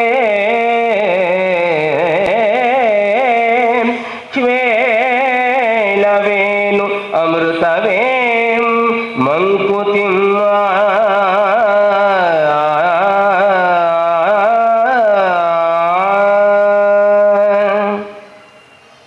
ನಮ್ಮ ಬದುಕು, ನಮ್ಮ ದೇಹ, ನಮ್ಮ ಜೀವ ಎಲ್ಲ ಯೋಚನೆ ಮಾಡಿದರೆ ನಾವು ಮನುಷ್ಯರು ಅಂತ ಅನ್ಸೋದು ಯಾವಾಗ ಅಂದರೆ ಹೊರಗಿನ ಗಾಳಿ ಒಳಗಡೆ ಹೋಗಿ ಹೊರಗಡೆ ಬರ್ತಾ ಇದ್ರೆ ನಾವು ಮನುಷ್ಯರು. ಅದು ನಿಂತಿತೋ ಮೃತ್ಪಿಂಡ ಅಂದರೆ ಮಣ್ಣಿನ ಮುದ್ದೆ. ಅಂದರೆ ನಾವು ವಿಚಾರ ಮಾಡ್ತಾ ಹೋದರೆ ಪಂಚಭೂತಾತ್ಮಕವಾದ ಶರೀರ ಇದೆ. ಪೃಥ್ವಿ ಅಂಶ ಇದೆ, ಅಪ್ಪು ನೀರಿನ ಅಂಶ ಇದೆ, ವಾಯುವಿನ ಅಂಶ ಇದೆ, ತೇಜಸ್ಸಿದೆ, ಎಲ್ಲ ಪಂಚಭೂತಗಳ ಅಂಶಗಳು ಇದ್ದಾವೆ. ಪೃಥ್ವಿ, ಅಪ್ಪು, ತೇಜಸ್ಸು, ವಾಯು, ಆಕಾಶ ಇಷ್ಟೂ ಕೂಡ ಈ ನಮ್ಮ ಶರೀರದಲ್ಲಿದೆ. ಇದೊಂದು ಪೃಥ್ವಿನೇ, ಸಣ್ಣ ಪೃಥ್ವಿ ಇದು. ಆದರೆ ಇಷ್ಟೇ ಇದ್ಬಿಟ್ರೆ ನಾವು ಮನುಷ್ಯರು ಅಂತ ಆಗಲ್ಲ. ಒಂದು ಗಾಳಿ ಅಂತ ಹೊರಗಡೆ ಮುಂದ್ಗಡೆ ಒಳಗಡೆ ಹೋಗಿ ಬರ್ತಾ ಇದ್ರೆ ಮಾತ್ರ ಮನುಷ್ಯರು ಅಂತ ಹಂಚ್ಕೊಳ್ಳೋದು. ಆ ಗಾಳಿ ನಿಂತು ಹೋಯ್ತೋ ಇದೆಲ್ಲ ಮಣ್ಣಿನಂಶ ಮಣ್ಣಿಗೆ, ಗಾಳಿ ಅಂಶ ಗಾಳಿಗೆ, ತೇಜಸ್ಸಿನ ಅಂಶಿಗೆ ಹೋಗಿ ಯಾರೂ ಸಂಸ್ಕಾರ ಮಾಡಿದ್ರು ತಲೆ ಬಿಸಿ ಮಾಡೋದು ಬೇಡ, ಪೃಥ್ವಿ ಮಾಡ್ಕೊಳ್ತಾಳೆ. ಅವಳು ಸೃಷ್ಟಿ ಇದು. ಕಾಡಿನಲ್ಲಿ ಲಕ್ಷಾಂತರ ಪ್ರಾಣಿಗಳಿದ್ದಾವೆ, ಯಾವುದು ಯೋಚನೆ ಮಾಡಲ್ಲ ನಾನು ಸಂಸ್ಕಾರ ಮಾಡೋರು ಯಾರು, ನಮ್ಮ ಪಿಂಡ ಹಾಕೋರು ಯಾರು ಅಂತ ಯೋಚನೆ ಮಾಡಬೇಕಾದ ಅಗತ್ಯ ಇಲ್ಲ. ಮತ್ತೊಂದು ಕಡೆ ಡಿ ವಿ ಜಿ ಬಹಳ ಚೆನ್ನಾಗಿ ಹೇಳ್ತಾರೆ, ಮರಣದಿ ಮುಂದೇನು ಭೂತವೋ ಪ್ರೇತವೋ ಪರಲೋಕವೋ ಪುನರ್ಜನ್ಮವೋ ಅದೇನು, ತಿರುಗಿ ಬಂದವರಿಲ್ಲ ವರದಿ ತಂದವರಿಲ್ಲ, ಧರೆಯ ಬಾಳ್ಗದರಿನೇ ಮಂಕುತಿಮ್ಮ ಅಂತ. ಯಾಕೆ ಚಿಂತೆ ಮಾಡ್ತೀಯಾ ಅಂತ ಎಷ್ಟು ಚೆನ್ನಾಗಿ ಹೇಳ್ತಾರೆ ನೋಡಿ. ಆದ್ರಿಂದ ಈ ಗಾಳಿ ಎಲ್ಲಿಯವರೆಗೆ ಈ ಮಣ್ಣುಂಡೆಯ ಒಳಗೆ ಹೊರಗೆ ಹೋಗಿ ತಿರುಗಾಡ್ತಿರುತ್ತೋ ಅಲ್ಲಿಯವರೆಗೆ ಮನುಷ್ಯ ಅಂತ ಅನ್ಸ್ಕೋತಾನೆ. ಆಮೇಲೆ ನಿಂತು ಹೋಯ್ತೋ ಬರಿಯ ಹೆಂಟೆ. ಆದ್ರಿಂದ ಬಾಳೇನು, ಈ ಅಗರ ಜೀವನ ಅಂದ್ರೆ ಏನು? ಬರೀ ಗಾಳಿಯ ಬಾಳನ? ಬರೀ ಗಾಳಿಗೆ ಮಹತ್ವ ಅಲ್ವಾ? ಗಾಳಿ ಇಲ್ಲ ಅಂದ್ರೆ ಜೀವನ ಇಲ್ವಲ್ಲ. ಯಾವ ರೀತಿ ಯೋಚನೆ ಮಾಡ್ಬೇಕು ನಾವು? ಬಾಳೇನು, ಧೂಳು ಸುಳಿ, ಮರ ತಿಕ್ಕಿದ ಉರಿಯ ಹೊಗೆ, ಈ ಕ್ಷೇಳವೇಂ ಅಮೃತವೇಂ, ವಿಷ ಅಂದ್ರೇನು ಅಮೃತ ಅಂದ್ರೇನು, ಬಾಳಿನಲ್ಲಿ ಹೇಗೆ ಗುರುತಿಸೋದು ಇದನ್ನೆಲ್ಲ? ಹಾಗಾಗಿ ಎಲ್ಲಿಯವರೆಗೆ ಗಾಳಿ ನಮ್ಮ ದೇಹದ ಒಳಗೆ ಸಂಚಾರ ಮಾಡ್ತಾ ಇರುತ್ತೋ ಅಲ್ಲಿವರೆಗೆ ಮಾತ್ರ ನಮ್ಮ ಎಲ್ಲ ಚಟುವಟಿಕೆಗಳಿಗೆ ನಡೆಯೋದು. ಆ ಗಾಳಿಯ ಬಗ್ಗೆ ಮಹತ್ವ ಕೊಡಲ್ಲ ನಾವು. ಉಸಿರಾಡ್ತಾ ಇರ್ತೇವಲ್ಲ ಅದ್ರ ಬಗ್ಗೆ ಗಮನ ಇದೆಯಾ? ಅತಿ ಪರಿಚಯಾದ ಅವಜ್ಞ ಅಂತ. ಉಸಿರು ನಿಂತೋದಾಗ ಮೂಗಿನ ಹತ್ರ ಬಟ್ಟಿಟ್ಟು ಏನಿದೆ ಇದು ಓಡಾಡ್ತಿದ್ಯಾ ಅಂತ ನೋಡೋದು. ಹಾಗಾಗಿ ನಿಶ್ವಸಿತ ಸಂಬಂಧ ನಿನಗಂ ದಿಗಂತಕಂ ಅಂತ ಮತ್ತೊಂದು ಕಡೆ ಡಿ ವಿ ಜಿ ಹೇಳ್ತಾರೆ, ಬಂದಾಗ ನೋಡೋಣ ಅಂತ. ಅಂದ್ರೆ ನಮಗೂ ಜಗತ್ತಿಗೂ ಒಂದು ಸಂಬಂಧ ಅಂದ್ರೆ ಏನು ಅಂದ್ರೆ ಉಸಿರಾಟದ ಸಂಬಂಧ. ಈ ಉಸಿರಾಟ ನಿಂತೋಯ್ತೋ ನನಗೂ ಜಗತ್ತಿಗೂ ಸಂಬಂಧ ಇಲ್ಲ. ಎಷ್ಟು ಚೆನ್ನಾಗಿ ಹೇಳ್ತಾರೆ, ಗಾಳಿ ಮಣ್ಣುಂಡೆಯ ಒಳ ಹೊಕ್ಕು ಹೊರಳಲು ಆಳನಿಪುದು, ಅಂತೂ ಆಗದಿರೆ ಬರಿಯ ಹೆಂಟೆ, ಬಾಳೇನು ಧೂಳು ಸುಳಿ ಮರ ತಿಕ್ಕಿದುರಿಯ ಹೊಗೆ, ಶ್ವೇಳವೇಂ ಅಮೃತವೇಂ ಮಂಕುತಿಮ್ಮ. ಏನಿದು ಅಂತೇಳಿ ನಮ್ಗೆ ಅರ್ಥ ಆಗ್ತಾ ಇಲ್ಲ. ಆದ್ರಿಂದ ನಾವಿದ್ರ ಬಗ್ಗೆ ಸ್ವಲ್ಪ ಗಂಭೀರವಾಗಿ ಯೋಚನೆ ಮಾಡ್ತಾ ಹೋಗ್ಬೇಕಾಗತ್ತೆ. ಇಲ್ಲಿದ್ರೆ ನಮ್ಗೇನು ಅರ್ಥ ಆಗಲ್ಲ. ಕಂಡ ದೈವಕ್ಕೆಲ್ಲ ಕೈಯ ಮುಗಿದೆ ನಗುದೋ, ಕಂಡ ದೈವಕ್ಕೆಲ್ಲ ಕೈಯ ಮುಗಿದೆ ನಗುದು, ಚಂಡ ಚತುರೋಪಾಯ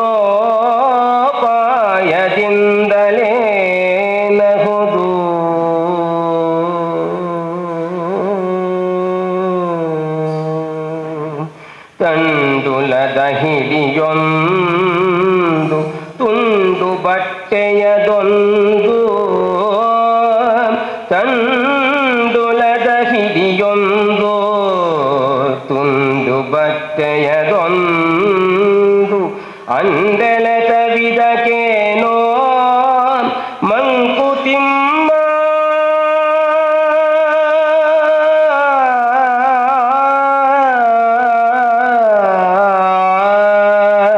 ತಂಡುಲದ ಹಿಡಿಯೊಂದು ತುಂಡು ಬಟ್ಟೆಯದೊಂದು ಅಂದೆಲೆತವಿದಕೇನೋ ಮಂಕುತಿಮ್ಮ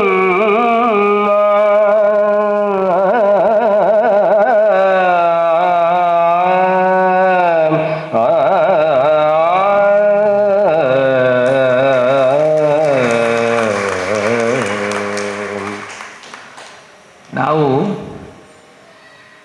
ನಮ್ಮ ಮನಸ್ಸಿನ ವಿಕ್ಷಿಪ್ತತೆಯನ್ನು ದೂರ ಮಾಡ್ಕೋಕ್ಕೋಸ್ಕರ ಕಂಡು ದೇವರಿಗೆಲ್ಲ ಕೈ ಮುಗಿತೇವೆ. ಅದಕ್ಕೆ ಕೇಳ್ತಾರೆ, ನಮ್ಮ ಮನಸ್ಸು ಸ್ಥಿರವಾಗಿ ಒಂದೇ ಒಂದು ದೈವ ಭಾವವನ್ನು ಇಟ್ಕೊಂಡಿರೋದಿಲ್ಲ. ನಮಗೆ ನಿಮಿಷಕ್ಕೊಂಥರ ಬುದ್ಧಿ. ಗಣಪತಿ ದೇವಸ್ಥಾನಕ್ಕೆ ಬಂದರೆ ಗಣಪತಿ ನಮಸ್ಕಾರ, ಆಮೇಲೆ ಅಮ್ಮನವ್ರ ದೇವಸ್ಥಾನ ಹೋದ್ರೆ ಅಮ್ಮನ ದೇವಸ್ಥಾನ, ಅಲ್ಲಿಗೂ ನಮಸ್ಕಾರ. ಇನ್ನು ಶನಿ ದೇವಸ್ಥಾನ, ಜ್ಯೋತಿಷ್ಯರು ಯಾರು ಹೇಳಿದರೆ ಶನಿ ದೇವಸ್ಥಾನಕ್ಕೆ ಹೋಗಿ ಅಂತ ಅಲ್ಲಿಗೆ ಹೋಗ್ತೀವಿ. ಹಾಗಾದ್ರೆ ನಮ್ಮ ದೈವಿ ಭಾವ ಅಂದ್ರೆ ಏನು? ಕಂಡ ದೈವಕ್ಕೆಲ್ಲ ಕೈಯ ಮುಗಿದೇ ನಹುದು. ಕಂಡ ದೈವಕ್ಕೆಲ್ಲ ಕೈ ಮುಗಿದ್ರೆ ಸಿದ್ಧಿ ಆಗಿಬಿಡುತ್ತಾ? ಚಂಡ ಚತುರೋಪಾಯದಿಂದಲೇನಹುದು. ನಾನಾ ರೀತಿಯ ಉಪಾಯಗಳನ್ನೆಲ್ಲ ಮಾಡ್ತೀಯ. ದೇವರನ್ನೂ ಕೂಡ ನಿನ್ನ ವ್ಯಾಪಾರ ರಂಗಕ್ಕೆ ತರ್ತೀಯ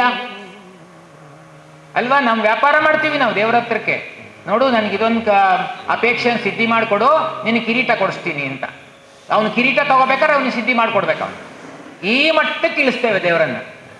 ಅದಕ್ಕೆ ಬಸವಣ್ಣವರು ಒಂದು ಕಡೆ ವಚನದಲ್ಲಿ ಚೆನ್ನಾಗಿ ಹೇಳ್ತಾರೆ, ಧರಣಿಯ ಮೇಲೆ ಹಿರಿದಪ್ಪ ಅಂಗಡಿ ಮೇಲೊಂದು ಹಿರಿದಪ್ಪ ಅಂಗಡಿಯ ನೆಕ್ಕಿ ಹರದ ಕೊಳ್ಳಿದ್ದ ನಮ್ಮ ಮಹಾದೇವ ಶಕ್ತಿ. ಒಮ್ಮನವಾದರೆ ಒಡನೆ ನುಡಿವನು, ಇಮ್ಮನವಾದರೆ ನುಡಿಯನು. ಅರ್ಧ ಗಾಣಿಯ ಗೆಲ್ಲ ಕಾಣಿಯ ಸೋಲ, ಜಾಣ ನೋಡವ್ವ ಕೂಡಲ ಸಂಗಮ ದೇವ ಅಂತ.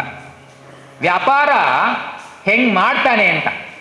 ದೊಡ್ಡ ಅಂಗಡಿ ಇಟ್ಕೊಂಡಿದ್ದಾನಂತೆ ಶಿವ ಮಹಾದೇವ ಶೆಟ್ರು, ಅಂಗಡಿ ವ್ಯಾಪಾರ ಮಾಡ್ತಿದ್ದಾನೆ. ಆದರೆ ಇಲ್ಲಿ ಚೆನ್ನಾಗಿ ಹೇಳ್ತಾರೆ ಅಂದರೆ, ನಾವು ಅಂಗಡಿಯಲ್ಲಿ ವಸ್ತುವನ್ನ ಒಂದೇ ಮನಸ್ಸಿನಿಂದ ಕೊಂಡ್ಕೊಳ್ಳೋಕೆ ಹೋದ್ರೆ ನಮ್ಮ ಹತ್ರ ಮಾತಾಡ್ತಾನೆ, ಇದನ್ನು ಕೊಂಡ್ಕೊಳ್ಬೋದೋ ಬಿಡ್ಬೋದೋ ಹೇಳ್ತಾನೆ. ಆದರೆ ಇದನ್ನ ಕೊಂಡ್ಕೋಬೇಕು ಅದನ್ನು ಕೊಂಡ್ಕೋಬೇಕು ಅಂತಂದ್ರೆ ಅವನು ಯಾವುದು ಒಂದೇ ಮಾತಾಡೋದೇ ಇಲ್ಲ. ಒಂದು ಆಣೆ ಲಾಭ ಮಾಡ್ಕೊಳ್ಳಲ್ಲ, ಅರ್ಧ ಆಣೆ ಸೋಲೋದು ಇಲ್ಲ, ನಷ್ಟ ಮಾಡ್ಕೊಳ್ಳೋದು ಇಲ್ಲ. ಬಹಳ ಜಾಣತನದಲ್ಲಿ ವ್ಯಾಪಾರ ಮಾಡ್ತಿದ್ದಾನೆ ಶಿವ. ಅವನಲ್ಲಿ ಅಂಗಡಿ ವ್ಯವಹಾರ ಮಾಡಬೇಕಾದ್ರೆ ಹುಷಾರಾಗಿರು ನೀನು. ಕಂಡ ದೈವಕ್ಕೆಲ್ಲ ಕೈಯ ಮುಗಿದೇನಹುದು, ಚಂಡ ಚತುರೋಪಾಯದಿಂದಲೇನಹುದು. ನಾನಾ ಉಪಾಯಗಳನ್ನು ಮಾಡ್ತೇವೆ ನಾವು. ಅದರಿಂದ ಏನಾಗತ್ತೆ? ನಮಗೆ ಬೇಕಾದ್ದೇನು? ತಂಡುಲದ ಹಿಡಿ ಒಂದು, ತುಂಡು ಬಟ್ಟೆಯದೊಂದು. ನಮಗೆ ಒಂದು ದಿವಸಕ್ಕೆ ಎಷ್ಟು ಬೇಕಪ್ಪ? ಒಂದು ಹಿಡಿ ಅಕ್ಕಿ ಬೇಕಷ್ಟೆ. ಆಮೇಲೆ ಉಟ್ಕೊಳ್ಳೋಕ್ಕೆ ಒಂದು ತುಂಡು ಬಟ್ಟೆ, ದಿನ ಬೇಡ ಅದು, ಒಂದ್ಸಲ ತಗೊಂಡ್ರೆ 3 ತಿಂಗಳು ಬರುತ್ತೆ.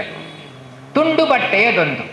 ಇದಕ್ಕೋಸ್ಕರವಾಗಿ ನಾವು ಇಡೀ ಎಷ್ಟು ಅಲೆದಾಡ್ತೇವಲ್ಲ.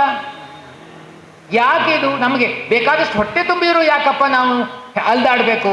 ಪ್ರಶ್ನೆ ಮಾಡ್ತಾರೆ ಅಲ್ವಾ? ನಾವು ಅಲ್ದಾಡ್ತಾ ಇರ್ತೀವಿ. ಇವತ್ತು ತುಂಬಿದ್ರು ನಾಳೆಗೇನು ಪ್ರಶ್ನೆ ಅಂತ. ಹಕ್ಕಿ ಪಕ್ಷಿಗಳಿಗೆ ನಾಳೆ ಪ್ರಶ್ನೆ ಇಲ್ಲ. ಇವತ್ತು ತುಂಬಿ ಒಡಾವು ತುಂಬ ಕುಣಿತಾ ತಿಂತಾವೆ, ನಾಳೆ ಯೋಚನೆ ಇಲ್ಲ. ನಾಳೆ ಏನೋ ಭಗವಂತ ತೋರಿಸ್ತಾನಲ್ವಾ? ಭಗವಂತನ ಮೇಲೆ ಧೈರ್ಯ ಹಾಕಿದ್ರೆ ಎಲ್ಲ ಆಗುತ್ತೆ.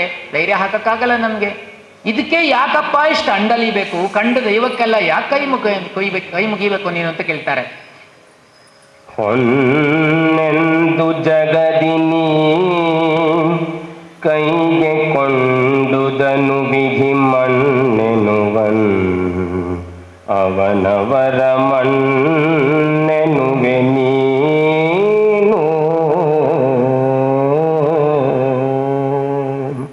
ಭಿನ್ನ ಮಿಂತಿರೆ ವಸ್ತು ಮೌಲ್ಯಗಳ ಗಣನೆಯೂ, ಭಿನ್ನ ಮಿಂತಿರೆ ವಸ್ತು ಮೌಲ್ಯಗಳ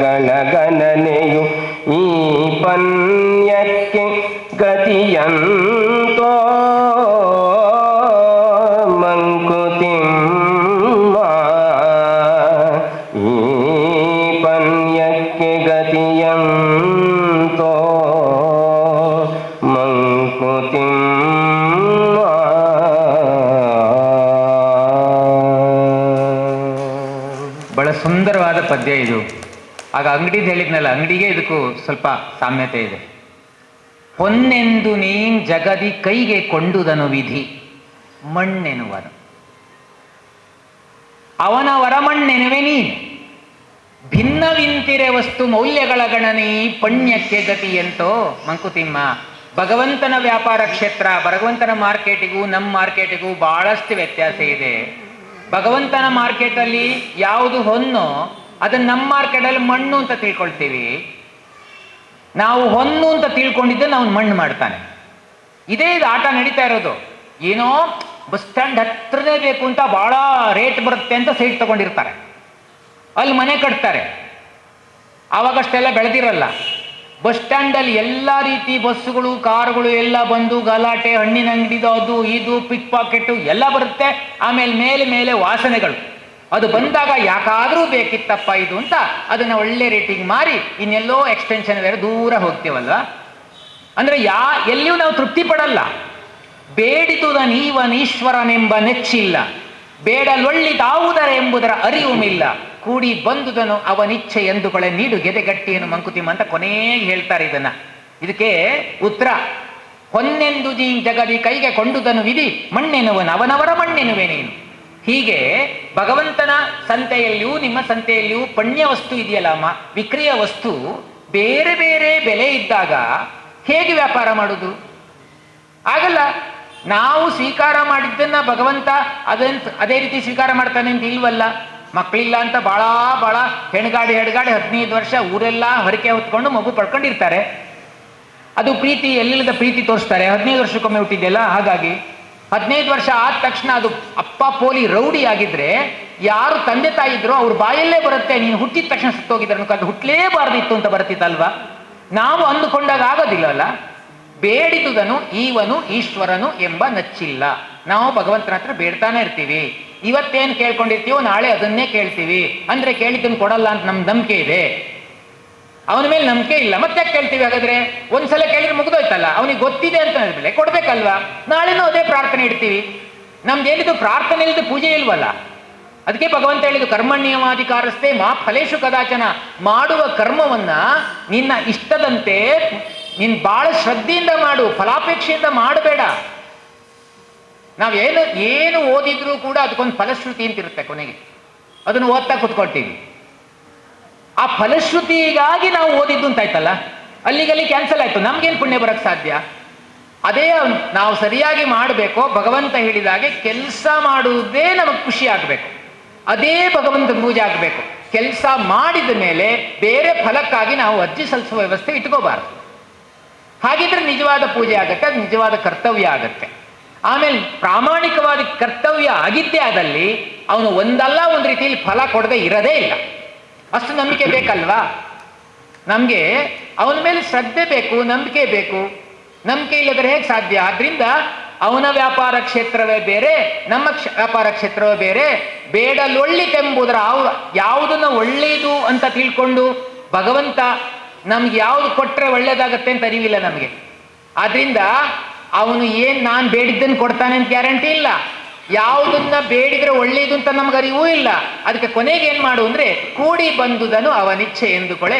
ಏನು ಕೊಡ್ತಾನೋ ಅದು ಭಗವಂತನ ಇಚ್ಛೆ ಎಂದಿಟ್ಟುಕೊಂಡು ಬಂದದ್ದಕ್ಕೆಲ್ಲ ಎದೆ ಒಡ್ಡು, ಆಗ ನಿನ್ನ ಜೀವನ ಸಾರ್ಥಕ ಆಗತ್ತೆ. ಮುಂದೆ ಅದಕ್ಕೆ ಉತ್ತರ ಕೊಡ್ತಾರೆ. ಇದಕ್ಕೆ ಪ್ರಶ್ನೆ ಪಣ್ಯಕ್ಕೆ ಗತಿ ಎಂತ ಅಂತ ಪ್ರಶ್ನೆ ಇಡ್ತಾರೆ. ವ್ಯಾಪಾರದ ವಿಕ್ರಿಯ ವಸ್ತುವಿಗೆ ಗತಿ ಏನು? ನಾವು ಅನ್ಕೊಂಡಿದ್ದು ಅವನು ಅನ್ಕೊಡಲ್ಲ, ಅವನು ಅನ್ಕೊಂಡಿದ್ದು ನಾವು ತಗೊಳ್ಳಲ್ಲ. ಹಾಗಾದ್ರೆ ಯಾವ ತರ ವ್ಯಾಪಾರ ಆಗ್ಬೇಕು, ಜೀವನ ವ್ಯಾಪಾರ ನಡೆಯುವುದು ಹೇಗೆ ಅಂತ ಪ್ರಶ್ನೆ ಮಾಡ್ತಿದ್ದಾರೆ. ಬ್ರಹ್ಮವೇ ಸತ್ಯ ಸೃಷ್ಟಿಯೇ ಮಿಥ್ಯೆಯನ್ನುವಡೆ, ಬ್ರಹ್ಮವೇ ಸತ್ಯ ಸೃಷ್ಟಿಯೇ ಮಿಥ್ಯೆಯನ್ನುವಡೆ, ಸಂಬಂಧವಿಲ್ಲವೇನು ಆ ವಿಷಯ ಯುಗಕ್ಕೆ,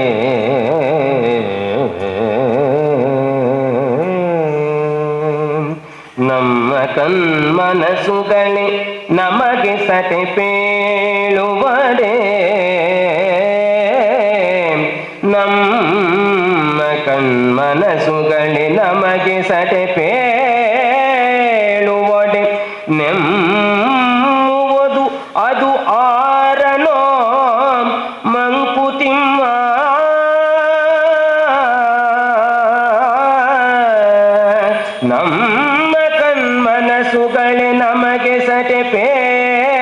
ಕೇಳುವಡೆ ನೆಮ್ಮುವುದು ಅದು ಆರನೋ ಮಂಕುತಿಮ್ಮ.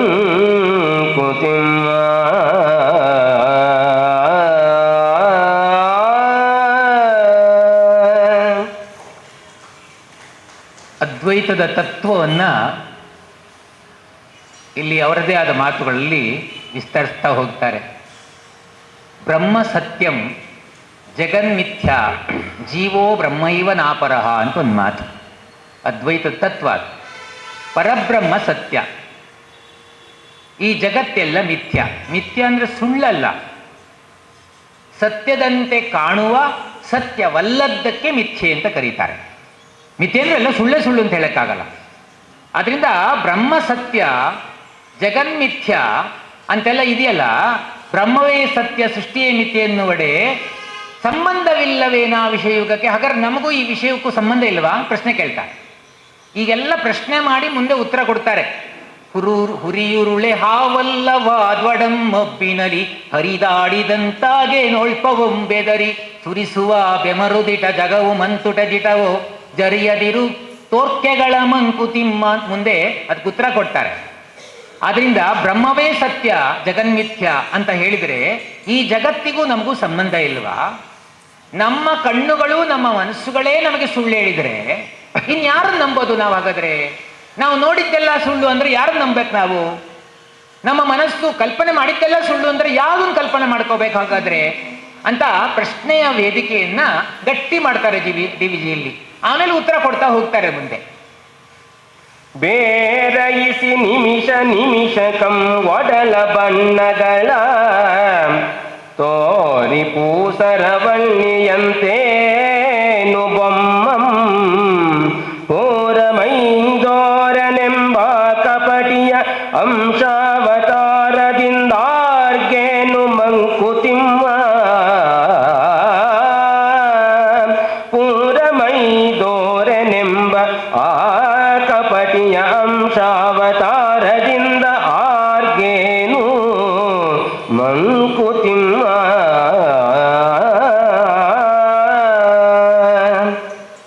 ಪುರಂದರದಾಸರ ನೀನೇ ಹಾಕೋ ನಿನ್ನ ಹಂಗೆ ಹಾಕೋ ಅಂತಿದೆಯಲ್ಲ, ಅದರ ಭಾವನಲ್ಲಿ ತುಂಬ್ತಾ ಹೋಗ್ತಾರೆ. ಆ ಪರಬ್ರಹ್ಮನಿಗೆ ನಿನ್ನ ಕಪಟಿಯಾದ ಅಂಶ ಇದೆ, ಅಂಶಾವತಾರ, ಇದರಿಂದ ಯಾರಿಗೆ ಏನಾಗಬೇಕಾಗಿದೆ ಅಂತ ಪ್ರಶ್ನೆ ಮಾಡ್ತಾರೆ. ಬೇರಯಿಸಿ ನಿಮಿಷ ನಿಮಿಷಗಳ ಒಡಲ ಬಣ್ಣಗಳನ್ನ ನಿಮಿಷ ನಿಮಿಷಕ್ಕೂ ಬೇರೆ ಮಾಡ್ತಾ ಇದೆಯಾ ಅಂದ್ರೆ ಗೋಸುಂಬೆ ಆಗಿದ್ಯಾ ನೀನು? ತೋರಿ ಪೂಸರವಳ್ಳಿ ಅಂತೇನು ಬೊಮ್ಮಂ. ಈ ಪರಬ್ರಹ್ಮ ಗೋಸುಂಬೆ ಆಗಾದ್ರೆ ನಿಮಿಷ ನಿಮಿಷಕ್ಕೂ ಒಡಲ ಬಣ್ಣಗಳನ್ನು ಬದಲಾವಣೆ ಮಾಡ್ಕೊಳ್ತಾ ಇದ್ದಾನಲ್ಲ. ಪೂರ್ತಿಯಾಗಿ ಒಂದ್ಸಲ ತೋರಿಸ್ಬೋದಲ್ಲ, ನಿಮ್ಮ ಮೈ ತೋರಿಸ್ಬೋದಲ್ಲ, ಯಾಕೆ ತೋರಿಸಲ್ಲ? ಪೂರಮೈದೋರೆನೆಂಬ ಕಪಟಿ ಅಂಶಾವತಾರದಿಂದ ಆರ್ಗೆ ಏನು? ಇದೊಂಥರ ಕಪಟವಾದ ಅಂಶಾವತಾರ, ಪೂರ್ತಿ ತೋರಿಸ್ಬೋದಲ್ಲ, ಅಷ್ಟಷ್ಟೇ ಯಾಕೆ ತೋರಿಸ್ತೀಯ ನೀನು ಅಂತ ಪ್ರಶ್ನೆ ಮಾಡ್ತಿದ್ದಾರೆ. ಈ ಕಪಟಿಯಾದ ಅಂಶಾವತಾರದಿಂದ ಯಾರಿಗೆ ಏನಾಗಬೇಕಾಗಿದೆ? ನೀನು ಗೋಸುಂಬಿಯಾಗಿ ಇರಬೇಡ, ನೀನು ತೋರಿಸೋದಾದ್ರೆ ಒಂದೇ ಬಣ್ಣ ತೋರಿಸಿಬಿಡು ಅಂತ ಪ್ರಶ್ನೆ ಮಾಡ್ಕೊಂಡು ಹೇಳ್ತಾ ಹೋಗ್ತಾರೆ. ಮೇಲೆ ಕೆಳಗೆ ಒಳಗೆ ಬಣಿಸುತ್ತಲೆತ್ತೆತ್ತಲು ಮೇಲೆ ಕೆಳಗೆ ಒಳಗೆ ಬಣಿಸುತ್ತಲೆತ್ತೆತ್ತಲು ಮೂಲೆ ಮೂಲೆಯಲ್ಲಿ ವಿದ್ಯುಲ್ಲ ಹರಿಯೊಂದು ಧೂಳಿಕನ ಭೂಗೋಳ ರವಿಚಂದ್ರ ತಾರೆಗಳ ಚಾಲಿಪುದು ಪಿಡು ಕೊಡದೆ ಮಂಕುತಿಮ್ಮ. ಧೂಳಿಕನ ಭೂಗೋಳ ರವಿಚಂದ್ರ ತಾರೆಗಳ ಚಾಲಿಪುದು ಪಿಡು ಕೊಡದೆ ಮಂಕುತಿಮ್ಮ.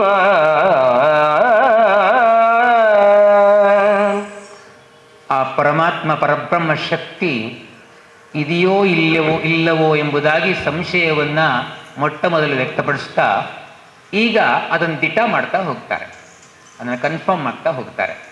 ಆ ಶಕ್ತಿ ಏನು ಮಾಡುತ್ತೆ ಅಂತ. ಮೇಲೆ ಕೆಳಗೊಳಗೆ ಬಳಿಸುತ್ತಲೆತ್ತಲು ಎತ್ತೆತ್ತಲು ಮೂಲೆ ಮೂಲೆಯಲ್ಲಿ ವಿದ್ಯುಲ್ಲಹರಿಯೊಂದು ಭೂಗೋಳ ಧೂಳಿಕಣ ಚಾಲಿಪುದು ಬಿಡು ಕೊಡದೆ ಮಂಕುತಿಮ್ಮ, ಇಲ್ಲೆಲ್ಲ ನಡೀತಾ ಇದೆಯಲ್ಲ, ಯಾವುದ್ರಲ್ಲಿ ನಡೀತಾ ಇದೆ? ಮೇಲೆ ಕೆಳಗೆ ಬಳಿ ಸುತ್ತಲೂ ಎತ್ತಲೆತ್ತಲೂ ಯಾವುದೋ ಒಂದು ವಿದ್ಯುಲ್ಲಹರಿ, ವಿದ್ಯುತ್ತಿನ ಅಲೆ ಇಲ್ಲಿ ಸಂಚಾರ ಮಾಡ್ತಾನೆ ಇದೆಯಲ್ಲ. ಯಾವುದು ಈ ಭೂಗೋಳನ್ನ, ಧೂಳಿಕಳವನ್ನ, ರವಿಯನ್ನ, ಚಂದ್ರನನ್ನ, ತಾರೆಗಳನ್ನೆಲ್ಲ ತಿರುಗಿಸ್ತಾ ಇದೆಯಲ್ಲ, ಸುಮ್ಮನೆ ತಿರುಗಿಬಿಡುತ್ತಾ ಅದು? ಪ್ಲೇಟೋ ಒಂದು ನದಿ, ಒಂದು ಕೆರೆ ದಂಡೆ ಮೇಲೆ ಕೂತ್ಕೊಂಡಿದ್ನಂತೆ. ಆಗ ಬೆಳದಿಂಗಳಿತ್ತು, ಇಬ್ರು ಹುಡುಗರು ಮಾತಾಡ್ತಾ ಕೂತ್ಕೊಂಡಿದ್ರಂತೆ. ಚಂದ್ರನ್ ನೋಡು ಅಂತ ತೋರಿಸಿದ ಒಬ್ಬ. ಅವನು ಹೇಳ್ದ, ಅದೇನು ಆಕಾಶದಲ್ಲಿ ಚಂದ್ರ ತೇಲ್ತಾ ಇದೆಯಲ್ಲ, ಯಾವ ಶಕ್ತಿ ತೇಲಿಸ್ತಾ ಇದೆಯೋ ಅಂತ ಹುಡುಗನ ಹತ್ರ ಕೇಳಿದ್ನಂತೆ. ಆಗ ಅವನು ಹೇಳಿದ್ನಂತೆ, ಅದು ಯಾವುದೋ ಒಂದು ಶಕ್ತಿ ಅದು ಚಲಿಸ್ತಾ ಇದೆ ಕಣೋ, ಅದು ಕಣ್ಣಿಗೆ ಕಾಣುದಿಲ್ಲ ಅಂತ ಹೇಳಿದ್ನಂತೆ. ಅದು ಯಾವ ಶಕ್ತಿ, ಹೇಗಿರುತ್ತೆ ಅದು ಅಂತ ಕೇಳಿದಾಗ, that force is too big to be seen ಅಂತ ಹೇಳಿದ್ನಂತ ಹುಡುಗ. ಆ ಪ್ಲೇಟೋ ಬಂದು ಬೆಂತಟ್ಟಿದ. ಅವನು ಯೋಚನೆ ಮಾಡ್ತಾ ಇದ್ದ, ಅವನಿಗೊಂದು ಹೊಳಪು ಹೊಳಿತು ಈ ಮಗುವಿನ ಮಾತಿನಿಂದಾಗಿ. ಯಾವುದು ಅತೀ ದೊಡ್ಡದೋ ಅದು ಕಣ್ಣಿಗೆ ಕಾಣಿಸಲ್ಲ, ಯಾವುದು ಅತೀ ಚಿಕ್ಕದೋ ಅದು ಕಣ್ಣಿಗೆ ಕಾಣಿಸಲ್ಲ. ಅಣೋರಣೀಯಾನ್ ಮಹತೋ ಮಹೀಯಾನ್ ನಮ್ಮ ಹಿಂದೆಲೇ ಹೇಳಿಬಿಟ್ಟಿದ್ದಾರೆ. ಆಗ ಅವನು ಅದರ ಬಗ್ಗೆ ತತ್ವ ವಿಶ್ಲೇಷಣೆ ಮಾಡ್ತಾ ಹೋದನಂತೆ.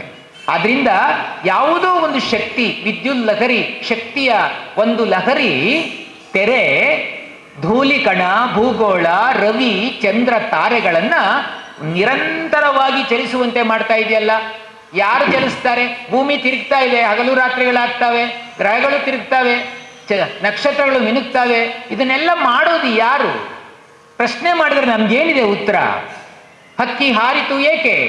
ಮೀನು ಈಜಿತು ಏಕೆ? ನಾವೇ ಚಲಿಸುವುದೇಕೆ? ಮೊಗ್ಗರಳಿತೇಕೆ? ಏಕೆಂದರೆ ಹೀಗಿರುವುದೇ ಲೋಕ ಅಂತ ಮುದ್ದುರಾಮ ಮನಸ್ಸು ಹೇಳ್ತಾರೆ. ಅದು ಪ್ರಶ್ನೆ ಮಾಡಿದ್ರೆ ಉತ್ತರ ಇಲ್ಲ ನಮಗೆ.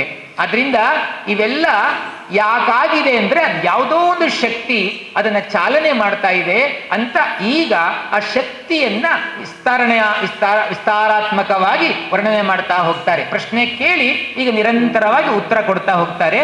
ಇದರಲ್ಲಿ ಹಿಂದ್ಗಡೆ ಯಾವುದೋ ಒಂದು ಶಕ್ತಿ ಇದೆ, ಅದು ನಮ್ಮನ್ನ ಈ ರೀತಿಯಾಗಿ ಈ ಪ್ರಪಂಚವನ್ನ ಚಲಿಸುವಂತೆ ಮಾಡ್ತಾ ಇದೆ. ಅದಿಲ್ಲ ಅಂದ್ರೆ ಒಂದು ಧೂಳಿ ಕಣವೂ ಚಲಿಸಲ್ಲ. ಮಂದಾಕ್ಷಿ ನಮಗಿಹುದು ಬಲು ದೂರ ಸಾಗದದು, ಸಂದೆ ಮಸಕಿನೊಳಿಹುದು ಜೀವನದ ಪಥವೋ. ಒಂದು ಎಟುಕದು ಕೈಗೆ ಏನೋ ಕಣ್ಕೆನಕುವುದು,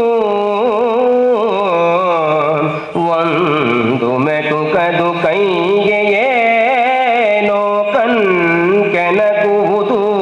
ಸಂಧಿಯವೇ ನಮ್ಮ ಗತಿ ಮಂಕುತಿಮ್ಮ,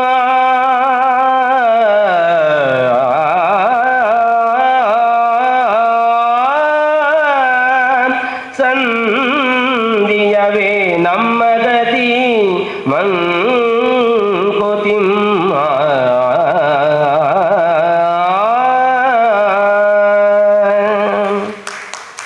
ಮಂದಾಕ್ಷಿ ನಮಗಿಹುದು ಬಲು ದೂರ ಸಾಗದದು. ನಮ್ಗಿರೋ ಕಣ್ಣಿದೆಯಲ್ಲ, ಅದು ತುಂಬಾ ದೂರದ ದೃಶ್ಯಗಳನ್ನು ನೋಡಲ್ಲ, ಮಂದಾಕ್ಷಿ. ಆಮೇಲೆ ನಮ್ಮ ಜೀವನದ ಪಥ, ಜೀವನದ ದಾರಿ ಒಂಥರ ಮಬ್ಬುಗತ್ತಲೆಯಲ್ಲಿದೆ. ಒಂದು ಮೆಟಕದು ಕೈಗೆ, ಏನೂ ಕೈ ಸಿಗಲ್ಲ. ಆದರೂ ಕೂಡ ಏನೋ ಕಣ್ಣು ಕೆಣಕ್ತಾ ಇರುತ್ತೆ, ಇದನ್ನು ಪಡ್ಕೋ ಅಂತ. ಆದರೆ ಸಂದೇಹದಿಂದಲೇ ನಾವು ಮುಂದುವರಿಬೇಕೇನು? ಅಂದರೆ ನಮಗೆ ಕಣ್ಣಿಗೆ ಕಾಣೋದು ಎಷ್ಟಿದೆಯೋ ಅಷ್ಟೇ ನಮ್ಮ ಜಗತ್ತ. ನಿನ್ನ ಕಿವಿ ಮನಗಳರಿವಷ್ಟು ನಿನ್ನ ಜಗ, ನಿನ್ನ ನಡೆಸುವ ನಗಿಸುವೆಲ್ಲ ನಿನ್ನಂಶ. ಉನ್ನತಿಗೆ ನೀನೇರಿದಂತೆ ಜಗ ವಿಸ್ತರಿಸಿ ಸಣ್ಣತನ ಸವಿಯುವುದ ಮಂಕುತಿಮ್ಮ ಅಂತ ಮುಂದೆ ಒಂದು ಪದ್ಯದಲ್ಲಿ ಹೇಳ್ತಾರೆ. ನಿನ್ನ ಜಗತ್ತು ಅಂದ್ರೇನು? ನಿನ್ನ ಕಣ್ಣಿಗೆ ಏನೆಲ್ಲ ಕಾಣಿಸುತ್ತೋ ಅದು ನಿನ್ನ ಪಾಲಿನ ಜಗತ್ತು. ನಿನಗೆ ಕಿವಿಗೆ ಏನೆಲ್ಲ ಕೇಳಿಸುತ್ತೋ ಅದು ನಿನ್ನ ಪಾಲಿನ ಜಗತ್ತು. ನಿನ್ನ ಮನಸ್ಸು ಏನೆಲ್ಲ ಅರ್ಥ ಮಾಡ್ಕೊಳ್ಳುತ್ತೋ ಅದು ನಿನ್ನ ಪಾಲಿನ ಜಗತ್ತು. ಇದಕ್ಕಿಂತ ಮೀರಿ ಜಗತ್ತೇ ಇಲ್ವಾ ಹಾಗಾದ್ರೆ? ಆದ್ರಿಂದ ಮಂದಾಕ್ಷಿ ನಮಗಿಹುದು ಬಲು ದೂರ ಸಾಗದದು. ಸಂಧೆ ಮಸುಕಳಿನಿರೋದು ಜೀವನದ ಪಥ. ನಮ್ಮೆಲ್ಲರ ಜೀವನದ ಪಥ ಒಂದು ಮೊಬ್ಬಲ್ಲೇ ಇರೋದು. ಈ ಸ್ಪಷ್ಟವಾಗಿ ನಡ್ಕೊಂಡು ಹೋಗ್ತೀವಿ ಅಂತ ಏನೂ ಇಲ್ಲ. ಯಾವುದೂ ನಮಗೆ ಕೈಗೆ ಎಟಕಲ್ಲ, ಏನೋ ಮತ್ತೆ ಕಣ್ಣಿಗೆ ಕೆಣಕ್ತಾ ಇರುತ್ತೆ. ಸಂದೇಹ ಪಡ್ತಾನೆ ಮುಂದೆ ಹೋಗ್ತಾ ಇರ್ತೇವೆ. ಅದರಿಂದ ಎಲ್ಲಿಯೂ ಕೂಡ ದಿಟವಾದ ಯಾವುದು ಅಂತ ನಾವು ತಿಳ್ಕೊಳಕ್ಕಾಗಲ್ಲ. ಇರಲಿ ಜೀವ ರಹಸ್ಯವೋ ಅರೆ ಪರದೆಯೊಳಗಡಗಿ,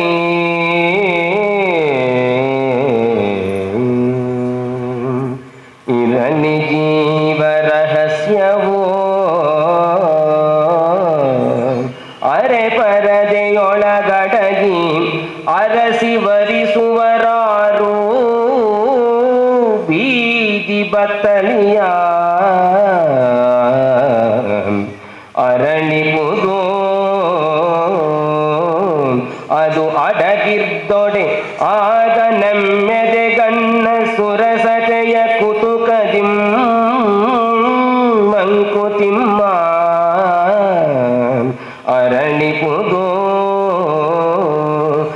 ಅದು ಅಡಗಿರ್ದೊಡೆ ಆಗ ನಮ್ಮೆದೆಗಣ್ಣ ಸುರಸತೆಯ ಕುತುಕದಿಂ ಮಂಕುತಿಮ್ಮ.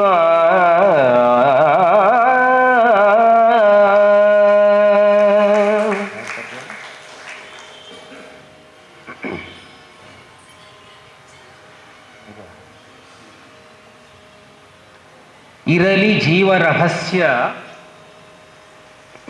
ಅರೆಪರದೆಯೊಳಗಡಗಿ, ಅರಸಿ ವರಿಸುವರಾರು ಬೀದಿ ಬತ್ತಲಿಯ ಅರಳಿಪುದಡಗಿರ್ದೊಡಾಗ ನಮ್ಮೆದೆಗಣ್ಣ ಸುರಸತೆಯ ಕುತುಕದಿಂ ಮಂಕುತಿಮ್ಮ. ಈ ಜೀವದ ರಹಸ್ಯ ನಮಗೆ ಗೊತ್ತಾಗದೇ ಇದ್ದ ಹಾಗೆ ಅರಪರದೆ ಒಳಗೆ ಇರಲಿ, ತೊಂದರೆ ಇಲ್ಲ. ಆದರೆ ಬೀದಿ ಬತ್ತಲಿಯನ್ನ ಅರಸಿ ಮೆಚ್ಚೋರು ಯಾರಿದ್ದಾರೆ? ಹಾಗೇ ಇರಲಿ, ಅರ್ಧರ್ಧನೇ ಇರಲಿ, ಏನು ಪೂರ್ಣ ಇರಬೇಕು ಅಂತೇನಿಲ್ಲ. ಅರಳಿಪುದಡಗಿರ್ದೊಡಾಗ ನಮ್ಮೆದೆಗಣ್ಣ ಸುರಸತೆಯ ಕುತುಕದಿಂ ಮಂಕುತಿಮ್ಮ. ಹೀಗೆ ಅದು ಅರ್ಧ ಅಡಗಿದ್ದಾಗಲೇ ನಮ್ಮ ಕುತೂಹಲ ಜಾಸ್ತಿ ಆಗುತ್ತೆ. ಪೂರ್ಣ ದರ್ಶನ ಮಾಡಿದ್ರೆ ಕುತೂಹಲ ಇರಲ್ಲ. ಆ ಒಂದು ಶಕ್ತಿ ಅಡ್ಕೊಂಡೇ ಇರಲಿ, ಆ ಅಡ್ಕೊಂಡಿದ್ದಾಗ ನಮ್ಮ ಉತ್ಸಾಹ ಜಾಸ್ತಿ ಆಗುತ್ತೆ. ಯಾವುದೂ ಅಷ್ಟೇ, ರಹಸ್ಯವಾಗಿರುವುದನ್ನ ಸ್ವಲ್ಪ ರಹಸ್ಯವಾಗಿಟ್ರೆ ಅದಕ್ಕೆ ಉತ್ಸಾಹ ಜಾಸ್ತಿ, ಹುರುಪು ಜಾಸ್ತಿ ಇರೋದು. ರಹಸ್ಯವಾದನ್ನೆಲ್ಲ ಓಪನ್ ಸೀಕ್ರೆಟ್ ಮಾಡಿಬಿಟ್ರೆ ಅದರೊಳಗೆ ಉತ್ಸಾಹವೇ ಇರೋದಿಲ್ವಲ್ಲ. ಅದಕ್ಕೆ ಗೌಪ್ಯವಾಗಿದ್ದನ್ನ ಗೌಪ್ಯವಾಗಿ ಇಡು, ಮುಕ್ತವಾಗಿದ್ದನ್ನ ಮುಕ್ತವಾಗಿಡು. ಗೋಪ್ಯವಾದನ್ನ ಮುಕ್ತ ಮಾಡಬೇಡ, ಮುಕ್ತವಾದನ್ನು ಗೋಪ್ಯವಾಗಿಡಬೇಡ ಅಂತ. ಯಾವಾಗಲೂ ಅಷ್ಟೇ, ಅಡಗಿದ್ದಾಗ ಭಗವಂತ ಎಲ್ಲಿಯೂ ಅಡ್ಕೊಂಡಿದ್ದಾನೆ. ಆದ್ರಿಂದ ಎಲ್ಲರಿಗೂ ಕುತೂಹಲವ ನೋಡ್ಬೇಕು ಅಂತ. ಎಲ್ಲರಿಗೂ ಅವನು ಭಗವಂತ ಕಾಣಿಸ್ತಾ ಇದ್ರೆ ತಲೆ ಕೆಟ್ಟೋಗ್ತಿತ್ತು, ಉಚ್ಚಾಸ್ಪತ್ರೆ ಸೇರ್ಬೇಕಾಗಿತ್ತು ಅವನು. ಇಷ್ಟೆಲ್ಲ ಮಾಡಿ ಈ ಜನರೆಲ್ಲ ಹೋಗಿ ಅವನ ಹತ್ರ ಕೇಳಿದ್ರೆ ಅವನು ಏನು ಮಾಡಬೇಕು? ಯಾವ ಪಕ್ಷಿ ಪ್ರಾಣಿಗಳನ್ನು ಸೃಷ್ಟಿ ಮಾಡಿದಾಗಲೂ ಕೂಡ ಅವನಿಗೆ ತಲೆಬಿಸಿ ಆಗಿರ್ಲಿಲ್ವಂತೆ. ಮನುಷ್ಯನ ಸೃಷ್ಟಿ ಮಾಡಿದ ಮೇಲೆ ಸಿಕ್ಕಾಪಡೆ ತಲೆಬಿಸಿ. ಯಾಕೆಂದ್ರೆ ಯಾವ ಕಾಗೆ, ಯಾವ ಪಕ್ಷಿ, ಯಾವ ಸಿಂಹ ಮತ್ತೆ ಡಿಮಾಂಡ್ ಮಾಡ್ಲಿಕ್ಕೆ ಹೋಗ್ಲಿಲ್ಲ. ಕಾಗೆಗೂ ಕೇಳಿದ್ನಂತೆ, ಕಪ್ಪು ಬಣ್ಣ ಕೊಟ್ಟನಲ್ಲ, ನಿನಗೇನಾದ್ರು ಪ್ರಾಬ್ಲಮ್ಮ, ಮುಂದಿನ ಸಲ ಏನಾದ್ರು ಪ್ರಮೋಷನ್ ಕೊಡ್ಬೇಕಾ, ಪ್ರಮೋಷನಲ್ಲಿ ಬಣ್ಣ ಕೊಡ್ಬೇಕಾ, ಏನು ಬಣ್ಣ ಕೊಡ್ಲಾ ಅಂತ ಕೇಳಿದ್ನಂತೆ. ಆಗ ಅದು ಹೇಳ್ತಂತೆ, ಭಗವಂತ ನೀನೇನು ಕೊಟ್ಟಿದ್ಯಲ್ಲ ಅದೇ ಸಾಕು, ಬೇರೆ ಬಣ್ಣ ಕೊಟ್ಟು ನನ್ನ ಹಾಳು ಮಾಡಬೇಡ ಅಂತ. ಯಾಕೆಂದ್ರೆ ಕಪ್ಪು ಬಣ್ಣ ಕೊಟ್ಟಿದ್ಯಲ್ಲ ಅದು ನನಗೆ ರಕ್ಷಣಾ ಕವಚ, ಆ ಬಣ್ಣವೇ ನನ್ನ ರಕ್ಷಣೆ ಕೊಡೋದು. ಆ ಕಪ್ಪು ಬಣ್ಣದಿಂದಾಗಲೇ ಜನರು ನನ್ನನ್ನು ದೂರ ಬಿಟ್ಬಿಟ್ಟಿದ್ದಾರೆ. ಕೇಜಿಗೆ ಪಂಜರದಲ್ಲಿ ಹೋಗಿ ಬಂಧಿಸಲ್ಲ. ಆ ಗಿಳಿಗೆ ಏನೇನೋ ಬಣ್ಣ ಕೊಟ್ಟೆ, ಪಂಜರಲ್ಲಿ ಇಟ್ಕೊಂಡು ಅವ್ರು ಆಟ ಆಡಿಸ್ತಾರೆ ಅದನ್ನ. ಅದರಿಂದ ಇದೇ ಸಾಕು, ನೀನೇನು ಮಾಡಿದ್ಯೋ ಅದೇ ಸಾಕು ಅಂತ ತೃಪ್ತಿಯಿಂದ ಹೇಳ್ತಂತೆ. ಆದ್ರಿಂದ ಆದರೂ ಕೂಡ ನನ್ನ ಬಗ್ಗೆ, ನನ್ನ ಜೀವನದ ಬಗ್ಗೆ, ನನ್ನ ಜನ್ಮದ ಬಗ್ಗೆ ನನಗೆ ಒಂಥರ ಕಳಪೆ ಮಾಡಿದ್ದಿ ಅಂತ ಅನಿಸ್ತಾನೆ ಇಲ್ಲ. ನಾವು ಸುಪ್ರೀಮೆ. ಯಾಕೆಂದ್ರೆ ಮನುಷ್ಯರು ಪರಮಶ್ರೇಷ್ಠರು ಅಂತೆಲ್ಲ ನೀನು ಹೇಳ್ತೀಯಲ್ಲ, ಅವರು ಹೇಳ್ಕೊಳ್ತಾರೆ. ಆದರೆ ಅವ್ರು ಸತ್ತೋದಾಗ ವೈಕುಂಠಕ್ಕೆ ಪಿಂಡ ಇಟ್ಟಾಗ ನಾವು ಮುಟ್ದೆ ಅವ್ರು ಯಾರು ಊಟನೇ ಮಾಡಲ್ಲ. ಈಗ ಮಾಡ್ತಾರೆ ಬಿಡಿ, ಪ್ರಶ್ನೆ ಬೇರೆ. ಕಾಗೆನೇ ಇಲ್ವಲ್ಲ, ಏನ್ ಮಾಡ್ತೀರಾ? ಕಾಗೆ ದೂರ ಹೋಗಿದ್ದಾವೆ. ಅದಕ್ಕೆ ಗೋವು ಕೊಟ್ಟರೆ ಅತ್ಲಾಗೆ ಗೋವಾದ್ರೂ ಆದಿತ್ತು ಅಂತ ಗೋ ತಿಂದ ಮೇಲೆ ಊಟ ಮಾಡ್ತಾರೆ. ಹಿಂದೆಲ್ಲ ಕಾಗೆಗಳು ಬರ್ತಾ ಇದ್ವು, ಕಾಯ್ತಾ ಇದ್ವು ಪಾಪ. ಅವು 2 ಕಾಗೆಗಳು ಏನಾರು ಒಂದು ಶ್ರಾದ್ದ ಮಾಡಿದ್ರೆ 2 ಕಾಗೆಗಳು ಮನೆ ಮೇಲೆ ಇರೋ ಎಷ್ಟೊತ್ತಿ ಪಿಂಡ ಇಡ್ತಾರೆ, ನಾವು ಮುಟ್ಟಬೇಕು ಪಾಪ, ಊರಿಗೆ ಊಟ ಮಾಡಿ ಲೇಟ ಮಾಡೋದು ಬೇಡ ಅಂತ ಕಾಯ್ತಾ ಇದ್ವು ಪಾಪ. ಇವ್ರು ಏನಾರು ಮಾಡ್ಕೊಳ್ಳಿ, ಈಗ ಬರುದೇ ಇಲ್ಲ ಅವರು. ಆದ್ರಿಂದ ಕಾಗೆಯೂ ಕೂಡ ಭಗವಂತನ ದೂರ ಇಡಲಿಲ್ಲ. ಆದರೆ ಮನುಷ್ಯ ಮಾತ್ರ ಅವನಿಗೆ ಎಷ್ಟು ಕೊಟ್ಟರು ಸಾಲು. ತಂಗಳುಣಿಸಾದೊಡಂ ಸಾಕೆನುವನುಪವಾಸಿ ಸಿಂಗಾರ ಸಂಗಾತಿ ಬೇಕುಂಡವನಿಗೆ ಬಂಗಾರ ಪದವಿ ಪ್ರತಿಷ್ಠೆ ಬಯಕಾ ಬಳಿಕ ಹಿಂಗದಾಯದ ಚಿಲುಮೆ ಮಂಕುತಿಮ್ಮ. ಎಷ್ಟು ಚೆನ್ನಾಗಿ ಹೇಳ್ತಾರೆ ಮುಂದೆ. ಮನುಷ್ಯನಿಗೆ ಏನೂ ಇಲ್ಲ ಅಂದ್ರೆ ತಂಗಳಾರು ಊಟ ಆದ್ರೂ ಸಾಕಂತೆ. ತಂಗಳುಣಿಸಾದೊಡಂ ಸಾಕೆನುವನುಪವಾಸಿ ಸಿಂಗಾರ ಸಂಗಾತಿ ಬೇಕುಂಡವನಿಗೆ. ಊಟ ಎಲ್ಲ ಚೆನ್ನಾಗಿದೆ ಎಲ್ಲ ವಸ್ತು ಅಂದ್ರೆ ಜೊತೆಗೊಬ್ಳು ಸಿಂಗಾರ ಸಂಗಾತಿ ಬೇಕಂತೆ. ಸಂಗಾತಿ ಬಂದ್ಲೋ ಬಂಗಾರ ತಗೊಂಡೇ ಬರ್ಬೇಕು ಅವಳು. ಬಂಗಾರ ಅದೆಲ್ಲ ಸೇರಿದ ಮೇಲೆ ಪ್ರತಿಷ್ಠೆ, ಆಮೇಲೆ ಪದವಿ, ಆಮೇಲೆ ಬೇಕು. ಆದ್ರೆ ಯಾವತ್ತಾದ್ರೂ ಬೇಕಿಗೆ ಬ್ರೇಕ್ ಬೀಳುತ್ತಾ? ಇಲ್ಲ. ಹಿಂಗದ ಎದೆ ಚಿಲುಮೆ ಅಂತ ಹೇಳ್ತಾರೆ. ಆದ್ರಿಂದ ಆ ಕಾಣದೇ ಇರತಕ್ಕಂಥ ವಸ್ತು ಅರೆರೆ ಮಬ್ಬಿನಲ್ಲೇ ಇರಲಿ, ನಾವು ಹಾಗಿದ್ರೆ ನಮಗೆ ಕುತೂಹಲ ಜಾಸ್ತಿ ಇರುತ್ತೆ, ಹುಡ್ಕೊಂಡು ಹೋಗ್ತೀವಿ. ಮುಕ್ತವಾಗಿ ಅವನು ತೋರಿಸ್ಕೊಂಡು ಬಿಟ್ರೆ ಬೆಲೆ ಕಡಿಮೆ. ಅತಿ ಪರಿಚಯಾದ ಅವಜ್ಞ ಸಂತದ ಗಮನಾದ್ ಅನಾದರೋ ಭವತಿ ಮಲಯೇ ಭಿಲ್ಲವ ಪುರಂದ್ರಿ ಚಂದನ ಕಾಷ್ಟಂ ಇಂದರಂ ಕುರುತೆ ಅಂತ ಒಂದು ಸಂಸ್ಕೃತ ಶ್ಲೋಕ ಇದೆ. ಅತೀ ಪರಿಚಯ ಆದ್ರೆ ಅದ್ರ ಬಗ್ಗೆ ಅವಜ್ಞೆ ಅಂತೆ ನಮಗೆ. ಒಬ್ಬರ ಮನೆಗೆ ಕೆಲಸ ಇಲ್ಲದೆ ಮತ್ತೆ ಹೋಗ್ತಾ ಇದ್ರೆ ಒಂದು ರೀತಿ ಅನಾದರ ಶುರುವಾಗುತ್ತಂತೆ. ಏನೋ ಹೆಣ್ಣು ಕೊಟ್ಟಿದ್ದಾರೆ ಅಂತ ಹೇಳ್ಕೊಂಡು ತಿಂಗಳಿಗೆ ಒಂದ್ಸಲ ಹೋದ್ರೆ ಮರ್ಯಾದೆ ಅಪ್ಪ.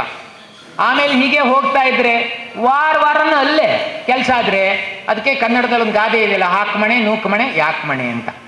ಆ ಪರಿಸ್ಥಿತಿ ಬರುತ್ತೆ. ಆದ್ರಿಂದ ರಹಸ್ಯವಾಗಿದ್ರೆ ನಮಗೆ ಕುತೂಹಲ, ರಹಸ್ಯವಾಗೇ ಇರಲಿ ಅಂತ ಹೇಳ್ತಿದ್ದಾರೆ. ಗಗನ ನೀನಿಮೆ ಎನ್ನ ಕಣ್ಗೆ ಸೊಗವೀವಂತೆ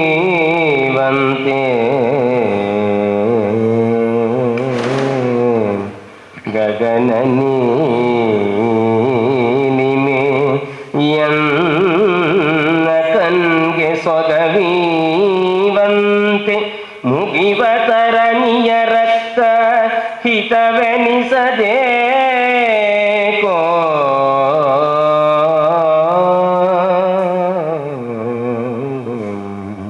ಸೊಗದ ಮೂಲವದಲ್ಲಿ ನೀಲದೊಳೋ ಕೆಂಪಿನೊಳೋ ಬಗೆವನ್ನ ಮನಸ್ಸಿನೊಳೋ ಮಂಕುತಿಮ್ಮ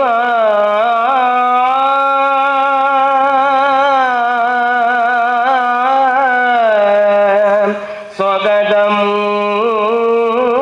ಮೂಲವದಲ್ಲಿ ನೀಲದೊಳೋ ಕೆಂಪಿನೊಳೋ ಬಗೆವೆನ್ನ ಮನಸ್ಸಿನೊಳೋ ಮಂಕುತಿಮ್ಮ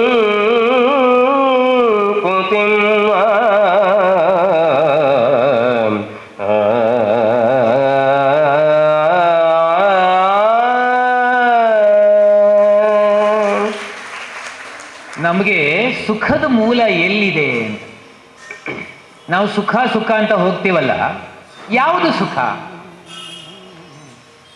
ಸುಖ ವಸ್ತುಗಳಲ್ಲಿದೆಯಾ ಅಥವಾ ನಮ್ಮ ಮನಸ್ಸಿನಲ್ಲಿದೆಯಾ? ಪ್ರಶ್ನೆ ಮಾಡ್ತಾರೆ. ಅದಕ್ಕೆ ಒಂದು ಉದಾಹರಣೆ ಕೊಡ್ತಾರೆ. ಗಗನ ನೀಲಿಮೆಯನ್ನ ಕಣ್ಣಿಗೆ ಸೊಗವೀವಂತೆ. ಆಕಾಶದ ನೀಲಿ ಬಣ್ಣ ನನ್ನ ಕಣ್ಣಿಗೆ ತುಂಬ ಖುಷಿ ಆಗುತ್ತೆ, ಸುಖ ಕೊಡುತ್ತೆ. ಆದರೆ ಕೆಂಪಾಗಿ ಉರಿಯುವ ಸೂರ್ಯ ಕೆಂಪು ಬಣ್ಣ ನಮಗೆ ಯಾಕೆ ಕಣ್ಣಿಗೆ ಸೊಗಸು ಕೊಡಲ್ಲ? ಹಾಗಾದ್ರೆ ಈ ಸುಖದ ಮೂಲ ಎಲ್ಲಿ? ನೀಲಿ ಬಣ್ಣದಲ್ಲಿ ಸುಖ ಇದೆಯೋ, ಕೆಂಪು ಬಣ್ಣದಲ್ಲಿ ಸುಖ ಇದೆಯೋ, ಅಥವಾ ನಾನು ಯೋಚನೆ ಮಾಡೋದು ನನ್ನ ಮನಸ್ಸಲ್ಲಿ ಇದೆಯೋ? ಮೂಲತಃ ನನ್ನ ಮನಸ್ಸು ಸರಿಯಾಗಿದ್ರೆ ಏನೂ ಸುಖ ಕೊಡದವುಗಳೆಲ್ಲ ಸುಖ ಕೊಡ್ತಾ ಹೋಗ್ತವೆ. ನಾವು ಸುಖ ಅಂತ ತಿಳ್ಕೊಳ್ಳೋದು ಈ ಪ್ರಾಪಂಚಿಕ ವಸ್ತುಗಳನ್ನು ಇಟ್ಟುಕೊಂಡ್ರೆ ಅವು ತಾತ್ಕಾಲಿಕವಾದ ಸುಖವನ್ನು ಕೊಡ್ತಕ್ಕಂಥವುಗಳು. ಹೋಳಿಗೆ ನಮ್ಗೆ ಇಷ್ಟ, ಹೌದು, ಒಂದು ತಿಂದ್ರೆ ಚೆನ್ನಾಗಿರುತ್ತೆ. ಹಾಗೆ ಅವತ್ತು ಬಹಳ ಚೆನ್ನಾಗಿ ಮಾಡಿದ್ದಾರೆ ಅಂತೇಳಿ 25 ಹೋಳಿಗೆ ಕೊಟ್ಟರೆ ತಿಂದ್ರೆ ಅವತ್ತು ಸುಖ ಕೊಡುತ್ತಾ? ಪ್ರಾಪಂಚಿಕ ವಸ್ತುಗಳು ನಮಗೆ ಸುಖ ಕೊಡಲ್ಲ. ನಮ್ಮ ಮನಸ್ಸು ಹೋಳಿಗೆ ತಿಂತೇನೆ ಅಂತ ಮನಸ್ಸಲ್ಲಿ ಇದ್ಬಿಟ್ರೆ, ಸಾಮಾನ್ಯ ಕೆಲವರು ಗೋಡಂಬಿ ತಿಂತಾ ಇರ್ತಾರಪ್ಪ, ಬಡವರು ಇರ್ತಾರೆ, ಅಲ್ಲಿ ಒಂದು ಪಾರ್ಕಲ್ಲಿ ಕೂತ್ಕೊಂಡು ಗೋಡಂಬಿ ತಿಂತಾ ಇದ್ನಂತೆ. ಆಮೇಲೆ ಮತ್ತೆ ಬಡವ ಪಾಪ ಒಬ್ಬ ಅವನ ಪಕ್ಕದಲ್ಲಿ ಇಟ್ಕೊಂಡು ನಾನು ತಿಂದೆ ಅಂತ ಹೇಳ್ಕೊಂಡು ಕಣ್ಣು ಮುಚ್ಚಿಕೊಂಡು ತಿಂತಾ ಇದ್ದೀನಿ ಅಂತ ಯೋಚನೆ ಮಾಡ್ತಿದ್ದೆ ಅಂತ ಕೊನೆಗೆ ಹೇಳಿದ್ನಂತೆ ಒಬ್ಬ ಬಂದು, ಏನು ಗನ್ಸ್ ಕಾಣ್ತಾ ಇದೆಯೋ ಅಂತ. ಆಮೇಲೆ ಹೇಳಿದಂತೆ ಅವನು ಗೋಡಂಬಿ ತಿಂತಾ ಇದ್ದಾನಲ್ಲ, ನಾನು ಶೇಂಗಾ ಬೀಜ ತಿಂತಾ ಇದ್ದೀನಿ ಕನ್ಸಲ್ಲಿ ಈಗ ಅಂತ. ಆಗ ಅವನು ಹೇಳಿದ್ನಂತೆ, ನಿನ್ ಕನ್ಸೇ ಕಾಣ್ತಿದ್ಯಂತೆ, ಕನ್ಸಲ್ಲಿ ಗೋಡಂಬಿನೇ ತಿನ್ನು, ಯಾಕೆ ಕಡಲೆ ಬೀಜ ತಿಂತೀಯ ಅಂತ. ಅಂದ್ರೆ ಮನಸ್ಸಿನ ಮೂಲದಲ್ಲಿ ಇರೋದು ಸುಖ. ಮನಸ್ಸು ಇಂಥದ್ರೊಳಗೆ ಸುಖ ಪಡಿಬೇಕು ಅಂತ ನೋಡಿ, ಏನೂ ಇಲ್ಲದೆ ಎಲ್ಲ ಸುಖ ಪಡಿತಾರಲ್ಲ. ಸಾಕ್ರೆಟಿಸ್ ಏನಿದ್ದ? ಏನಿಲ್ಲ, ಒಂದು ಕೈಯಲ್ಲಿ ದಂಡ, ಒಂದು ಪಾತ್ರೆ ಅಷ್ಟೇ, ಒಂದು ನಾಯಿ ಹಿಂದ್ಗಡೆ ಬರ್ತಾ ಇತ್ತು, ಏನೇನೂ ಇಲ್ಲ. ಅಷ್ಟು ಸುಖ ಪಟ್ಟ ವ್ಯಕ್ತಿ ಯಾರೂ ಇಲ್ಲ. ಅಷ್ಟು ಯುವಕರಿಗೆ ದಾರಿ ತೋರಿಸಿದ ಅವನು. ಅದರಿಂದ ಸುಖದ ಮೂಲ ನಮ್ಮ ಮನಸ್ಸಿನ ಕಲ್ಪನೆದಲ್ಲಿ. ಅದಕ್ಕೆ ನಮ್ಮ ಹಿರಿಯರು ಮನಸ್ಸಿಗೆ ಶಿಕ್ಷಣ ಕೊಡ್ತಿದ್ರು. ಮನಸ್ಸಿಗೆ ಶಿಕ್ಷಣ ಕೊಟ್ಟರೆ ಅತಿ ಕಡಿಮೆ ವಸ್ತುಗಳಲ್ಲಿ ಹೆಚ್ಚು ಸುಖ ಪಡಿಬಹುದು. ಮನಸ್ಸಷ್ಟೇ. ಅವರು ಹೆಲಿಕಾಪ್ಟರ್ ತಿರ್ತಾರಪ್ಪ ಮಂತ್ರಿಗಳೆಲ್ಲ, ನಾವೇ ಕೊಟ್ಟೋರ್ಸ್ಕೋಬೇಕು. ಆದರೆ ಹೆಲಿಕಾಪ್ಟರಲ್ಲಿ ಓಡೋಗ್ಲಿ ತೊಂದರೆ ಇಲ್ಲ, ಅವ್ರು ಓಡಾಡ್ಲಿ. ಆದರೆ ನಮ್ಮ ಮನೆಗೆ ಬರಬೇಕಾದ್ರೆ ಮತ್ತೆ ಕಾರ್ ತಗೊಂಡೇ ಬರ್ಬೇಕಾ? ಆಮೇಲೆ ಮನೆ ಒಳಗಡೆ ಪ್ರವೇಶ ಮಾಡಬೇಕಾದ್ರೆ ಭಗವಂತ ಕಾಲ್ ಕೊಟ್ಟಿದ್ದನ್ನೇ ಉಪಯೋಗಿಸ್ಬೇಕಾ? ಮನೆ ಒಳಗಡೆ ಕಾರ್ ಎಲ್ಲಿ ಬರುತ್ತೆ? ಆದ್ರೆ ಭಗವಂತ ಕಾಲ್ ನಮ್ಗೆ ಕೊಟ್ಟಿದ್ದಾನೆ ಅಂತ ಸಂತೋಷ ಪಟ್ಕೊಂಡ್ಬಿಟ್ರೆ ಅದೇ ಸುಖ ಅಲ್ವಾ? ಮನಸ್ಸಿನ ಮೂಲದಲ್ಲಿ ಸುಖ ಇರೋದು. ಆದ್ರಿಂದ ಅದು ಕೇಳ್ತಾರೆ, ಎಲ್ಲಿದೆ ಸುಖ? ಹೊರಗಿದೆಯೋ ಒಳಗಿದೆಯೋ? ಮನಸ್ಸಿನಲ್ಲಿದೆಯೋ ಅಂತ ಪ್ರಶ್ನೆ ಕೇಳ್ತಿದ್ದಾರೆ. ತೃಣಕ್ಕೆ ಹಸಿರಲ್ಲಿಯದು, ತೃಣಕ್ಕೆ ಹಸಿರಲ್ಲಿಯದು, ಬೇರಿನದೆ ಮಣ್ಣಿನದೆ, ದಿನಪನದೆ ಚಂದ್ರನದೆ, ನೀರಿನದೆ ನಿನದೆ, ತನಿ ತನಿವ ನಿನ್ನ ಕಣ್ಣಿನ ಪುಣ್ಯವೋ,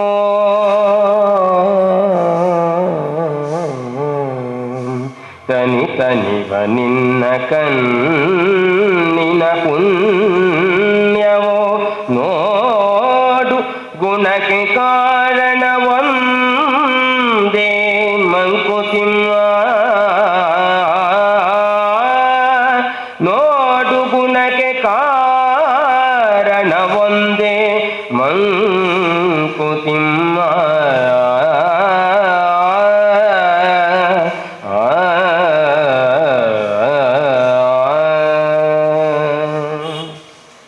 ಪ್ರಕೃತಿಯಲ್ಲಿ ನಮ್ಗೆ ಅರ್ಥವಾಗದ್ದು ಬೇಕಾದಷ್ಟಿದ್ದಾವೆ.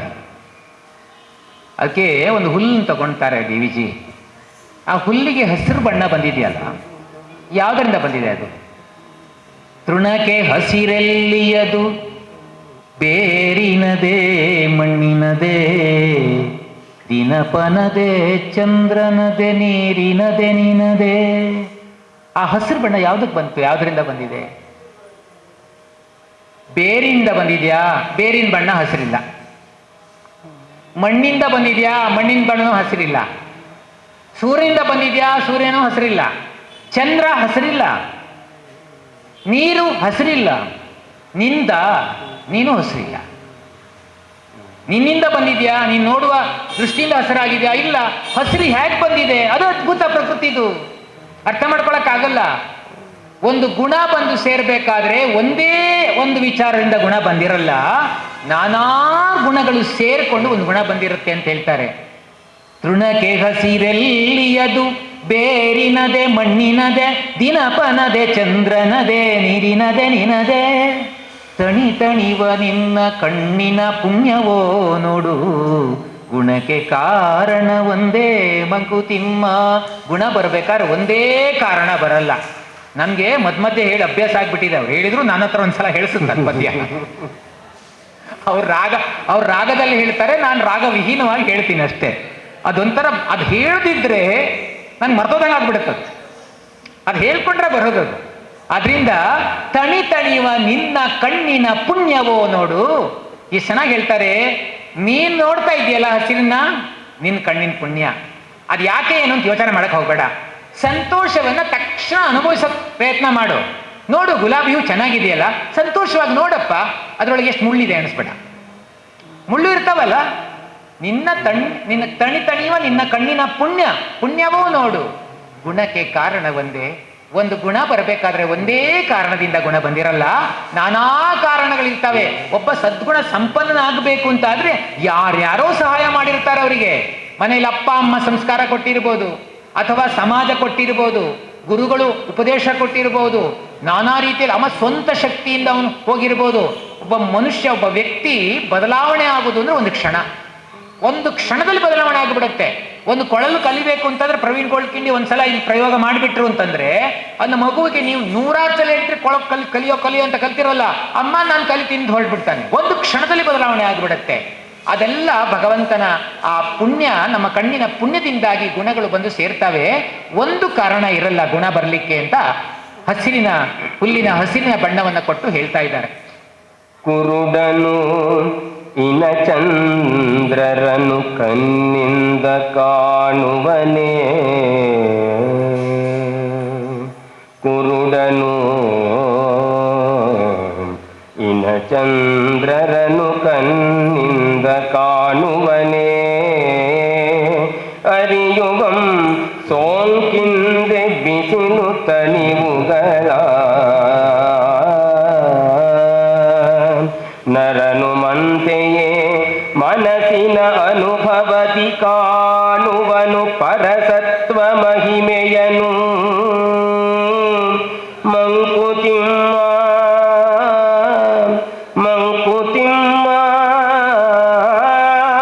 ನರನು ಮಂತೆಯೇ ಮನಸ್ಸಿನ ಅನುಭವದಿ ಕಾಣುವನು ಪರಸತ್ವ ಮಹಿಮೆಯನು. ಮಂಕುತಿಮ್ಮ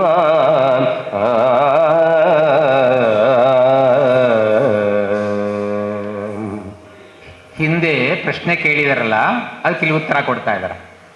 ಏನು ಜೀವನದರ್ಥ, ಏನು ಪ್ರಪಂಚಾರ್ಥ, ಏನು ಜೀವ ಪ್ರಪಂಚಗಳ ಸಂಬಂಧ, ಕಾಣದಿಲ್ಲಿರ್ಪುದೇ ನಾನು ಮುಂಟೆ, ಅದೇನು ಜ್ಞಾನ ಪ್ರಮಾಣವೇ ಮಂಕುತಿಮ್ಮ. ಆಗ ಪ್ರಶ್ನೆ ಬಂದಿತ್ತು, ಕಾಣದೇ ಇಲ್ಲಿದೆಯಾ, ಹೇಗೆ ನಾವು ತಿಳ್ಕೋಬೇಕು ಭಗವಂತನ ಅಂತ. ಈಗ ಉದಾಹರಣೆ ಸಹಿತ ಕೊಡ್ತಾ ಇದ್ದಾರೆ. ಕುರುಡನಿನ ಚಂದ್ರರನು ಕಣ್ಣಿಂದ ಕಾಣುವನೇ. ಕುರುಡ ಸೂರ್ಯಚಂದ್ರನ ಕಣ್ಣಿಂದ ಕಾಣ್ತಾನ? ಕಾಣದೇ ಇಲ್ಲ ಅವನಿಗೆ. ಅರಿಯುವಂ ಸೋಂಕಿಂದೆ ಬಿಸಿಲು ತಣಿವುಗಳ, ಬಿಸಿಲು ತಾಗಿದಾಗ ಸೂರ್ಯ ತಣ್ಣನೆಯ ಭಾವನೆ ಬಂದಾಗ ಚಂದ್ರ ಇದ್ದಾನೆ ಅಂತ ಹೇಗೆ ತನ್ನ ಮನಸ್ಸಿನ ಅನುಭವದಲ್ಲಿಯೇ ಅವನು ತಿಳ್ಕೊಂಡ್ಬಿಡ್ತಾನೆ ಸೂರ್ಯ ಚಂದ್ರ ಅಂತ. ಇದು ಹಗಲಾಗಿದೆ ರಾತ್ರಿ ಆಗಿದೆ ಅಂತ ಗೊತ್ತಾಗುತ್ತೆ, ಅವನಿಗೆ ಕಣ್ಣು ಕಾಣೋದಿಲ್ಲ. ಅರಿಯುವಂ ಸೋಂಕಿಂದೆ ಬಿಸಿಲು ತಣಿವುಗಳ ನರನು ಮಂತೆಯೇ ಮನಸ್ಸಿನ ಅನುಭವದಿ ಕಾಣುವನು. ಮನುಷ್ಯನು ಕೂಡ, ನರನು ಕೂಡ ಮನಸ್ಸಿನ ಅನುಭವದಿಂದಲೇ ಕಾಣ್ತಾನೆ ಏನನ್ನ? ಪರಸತ್ವ ಮಹಿಮೆಯನ್ನು. ಪರಸತ್ವದ ಭಗವಂತನ ಮಹಿಮೆಯನ್ನ ಬೇರೆ ಯಾರೂ ಉಪದೇಶ ಮಾಡಿ ಪಡೆಯುವುದಲ್ಲ, ಅದು ಮನಸ್ಸಿನ ಅನುಭವದಿಂದಲೇ ಪಡಿತಾನೆ. ಕೆಲವು ಸಲ ನಾವು ಅಂದ್ಕೊಂಡಿದ್ದು ಆಗಿಬಿಟ್ರೆ ಭಗವಂತನ ಎಷ್ಟು ಖುಷಿಯಾಗಿ ನಾವು ಕಣ್ಣೀರು ಹಾಕ್ಕೊಂಡು ಸ್ವಾಗತಿಸ್ತೇವಲ್ಲ, ನಮ್ಗೆ ಗೊತ್ತಾಗ್ತಿದ್ದಾಗ ಆಗಿರುತ್ತೆ ಅದು. ಎಷ್ಟೋ ಪ್ರಾರ್ಥನೆಗಳು ನೆರವೇರ್ತಿದ್ದಾವೆ. ಅಯ್ಯೋ ನನ್ನ ಕರೆ ಅಪ್ಪ ಕೇಳಿಸ್ತಲ್ಲಪ್ಪ, ನಿನ್ನೆ ನನಗೆ ನನ್ನ ಅನುಭವಿಸ್ದ ಆ ನಾಯಿ ಬರೀ ಗೋಳುಕಂತಿತ್ತು, ನಿದ್ದೆ ಬರ್ತಿರ್ಲಿಲ್ಲ ನನಗೆ. ಅದೊಂದು ಸ್ವಲ್ಪ ಯಾವ್ದಾದ್ರು ಪ್ರಾಣಿ ಹಿಂಸೆ ಆದ್ರೆ ನಮಗೊಂಥರ ಹಿಂಸೆ ಆದಾಗತ್ತೆ. ಅದು ಹೊಂಡದಲ್ಲಿತ್ತು ಪಾಪ ಮರಿಗಳೆಲ್ಲ. ಹೇಗಪ್ಪ ಅಂದ್ರೆ ಏನಂತ ಭಗವಂತನ ಪ್ರಾರ್ಥನೆ ಮಾಡಿದೆ, ಪಾಪ ಏನಾರು ಒಂದು ಮುಕ್ತಿ ಮಾಡಪ್ಪ, ಅದಕ್ಕೆ ಏನಾರು ಬೆಳಕು ಕೊಡಪ್ಪ ಅಂತ. ನನಗೆ ಸತ್ತೇ ಹೋಗಿರ್ತವೆ ಅಂತ ತಿಳ್ಕೊಂಡಿದ್ದೆ. ಬೆಳಗ್ಗೆ ನೋಡ್ತೀನಿ 4 ಮರಿಗಳು ಬಾಣಂತನ ಚೆನ್ನಾಗಿ ಆ ಬಾಣಂತಿನೂ ಚೆನ್ನಾಗಿದ್ದಾಳೆ. ಎಷ್ಟು 4 ಮರಿಗಳ ಮರ್ಸ್ಕೊಂಡಿದ್ದೆ. ಎಷ್ಟು ಖುಷಿ ಆಯಿತು ನನಗನ್ನಿಸ್ತು. ಅಯ್ಯೋ ನನ್ನ ಕರೆ ನನಗಾಗಿ ಕೇಳ್ಕೊಂಡಿದ್ದಲ್ಲ, ಆ ನಾಯಿಗಾಗಿ ಕೇಳ್ಕೊಂಡಲ್ಲ, ಅದು ನೆರವೇರಿಸ್ತು. ಎಷ್ಟು ಖುಷಿ ಆಯಿತು ಗೊತ್ತಾ. ಇಂಥ ಸಂದರ್ಭಗಳು ಪ್ರತಿಯೊಬ್ಬರಿಗೂ ಬರುತ್ತೆ. ಅದರಿಂದ ಮನುಷ್ಯನಿಗೆ ತನ್ನ ಮನಸ್ಸಿನ ಅನುಭವದಿಂದಲೇ ಭಗವಂತನ ಮಹಿಮೆಯನ್ನು ಅರಿಯೋದು ಸಾಧ್ಯ. ಜ್ಞಾನ ಪ್ರಮಾಣವೇಮಂತ ಕೇಳಿದ್ರಲ್ಲ, ಅದಕ್ಕೆ ಇಲ್ಲಿ ಉತ್ತರ ಕೊಡ್ತಾ ಇದ್ದಾರೆ. ಆಗುಂಬೆಯ ಅಸ್ತಮಯ ದ್ರೋಣ ಪರ್ವತದ ಉದಯ, ಯಾಗರಾಜನ ದಾನ ವಾಲ್ಮೀಕಿ ಕವನ, ಆದಿಸವೆ ತಾವು ಎಮ್ಮ ಅಂತರಂಗದಿ ಸತ್ಯ, ಯೋಗ ಪುಲಕ ಆಂಕುರವ ಮಂಕುತಿಮ್ಮ,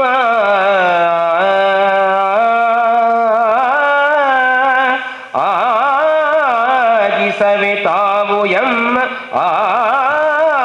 ಆಗಿಸವೆ ತಾವು ಇವು ಎಮ್ಮ ಅಂತರಂಗದಿ ಸತ್ಯ, ಯೋಗ ಪುಲಕ ಅಂಕುರವ ಮಂಕುತಿಮ್ಮ.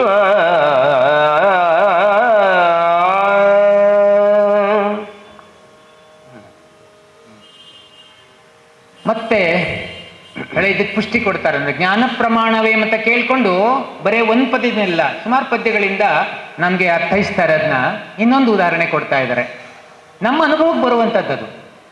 ಆಗುಂಬೆಯ ಬೆಟ್ಟದ ಮೇಲೆ ಹೋಗಿ ನಿಂತ್ಕೊಂಡ್ರೆ ಸೂರ್ಯಾಸ್ತದ ಸನ್ನಿವೇಶವನ್ನು ನೋಡ್ತಾ ಇರ್ತೀವಿ ನಾವು.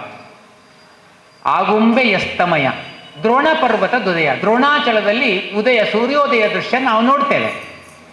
ಇವೆರಡು ದೃಶ್ಯಗಳನ್ನು ನೋಡುವಾಗ ಆ ಕ್ಷಣ 1 ಗಂಟೆ ಆ ಸೂರ್ಯ ಮುಳುಗ್ತಾ ಇದ್ರೆ ನಮ್ಮ ಶರೀರದ ಬಗ್ಗೆ ಪರಿವೆ ಇರುತ್ತಾ? ಮರ್ತೇ ಬಿಡ್ತಿದ್ದೇವಲ್ವಾ?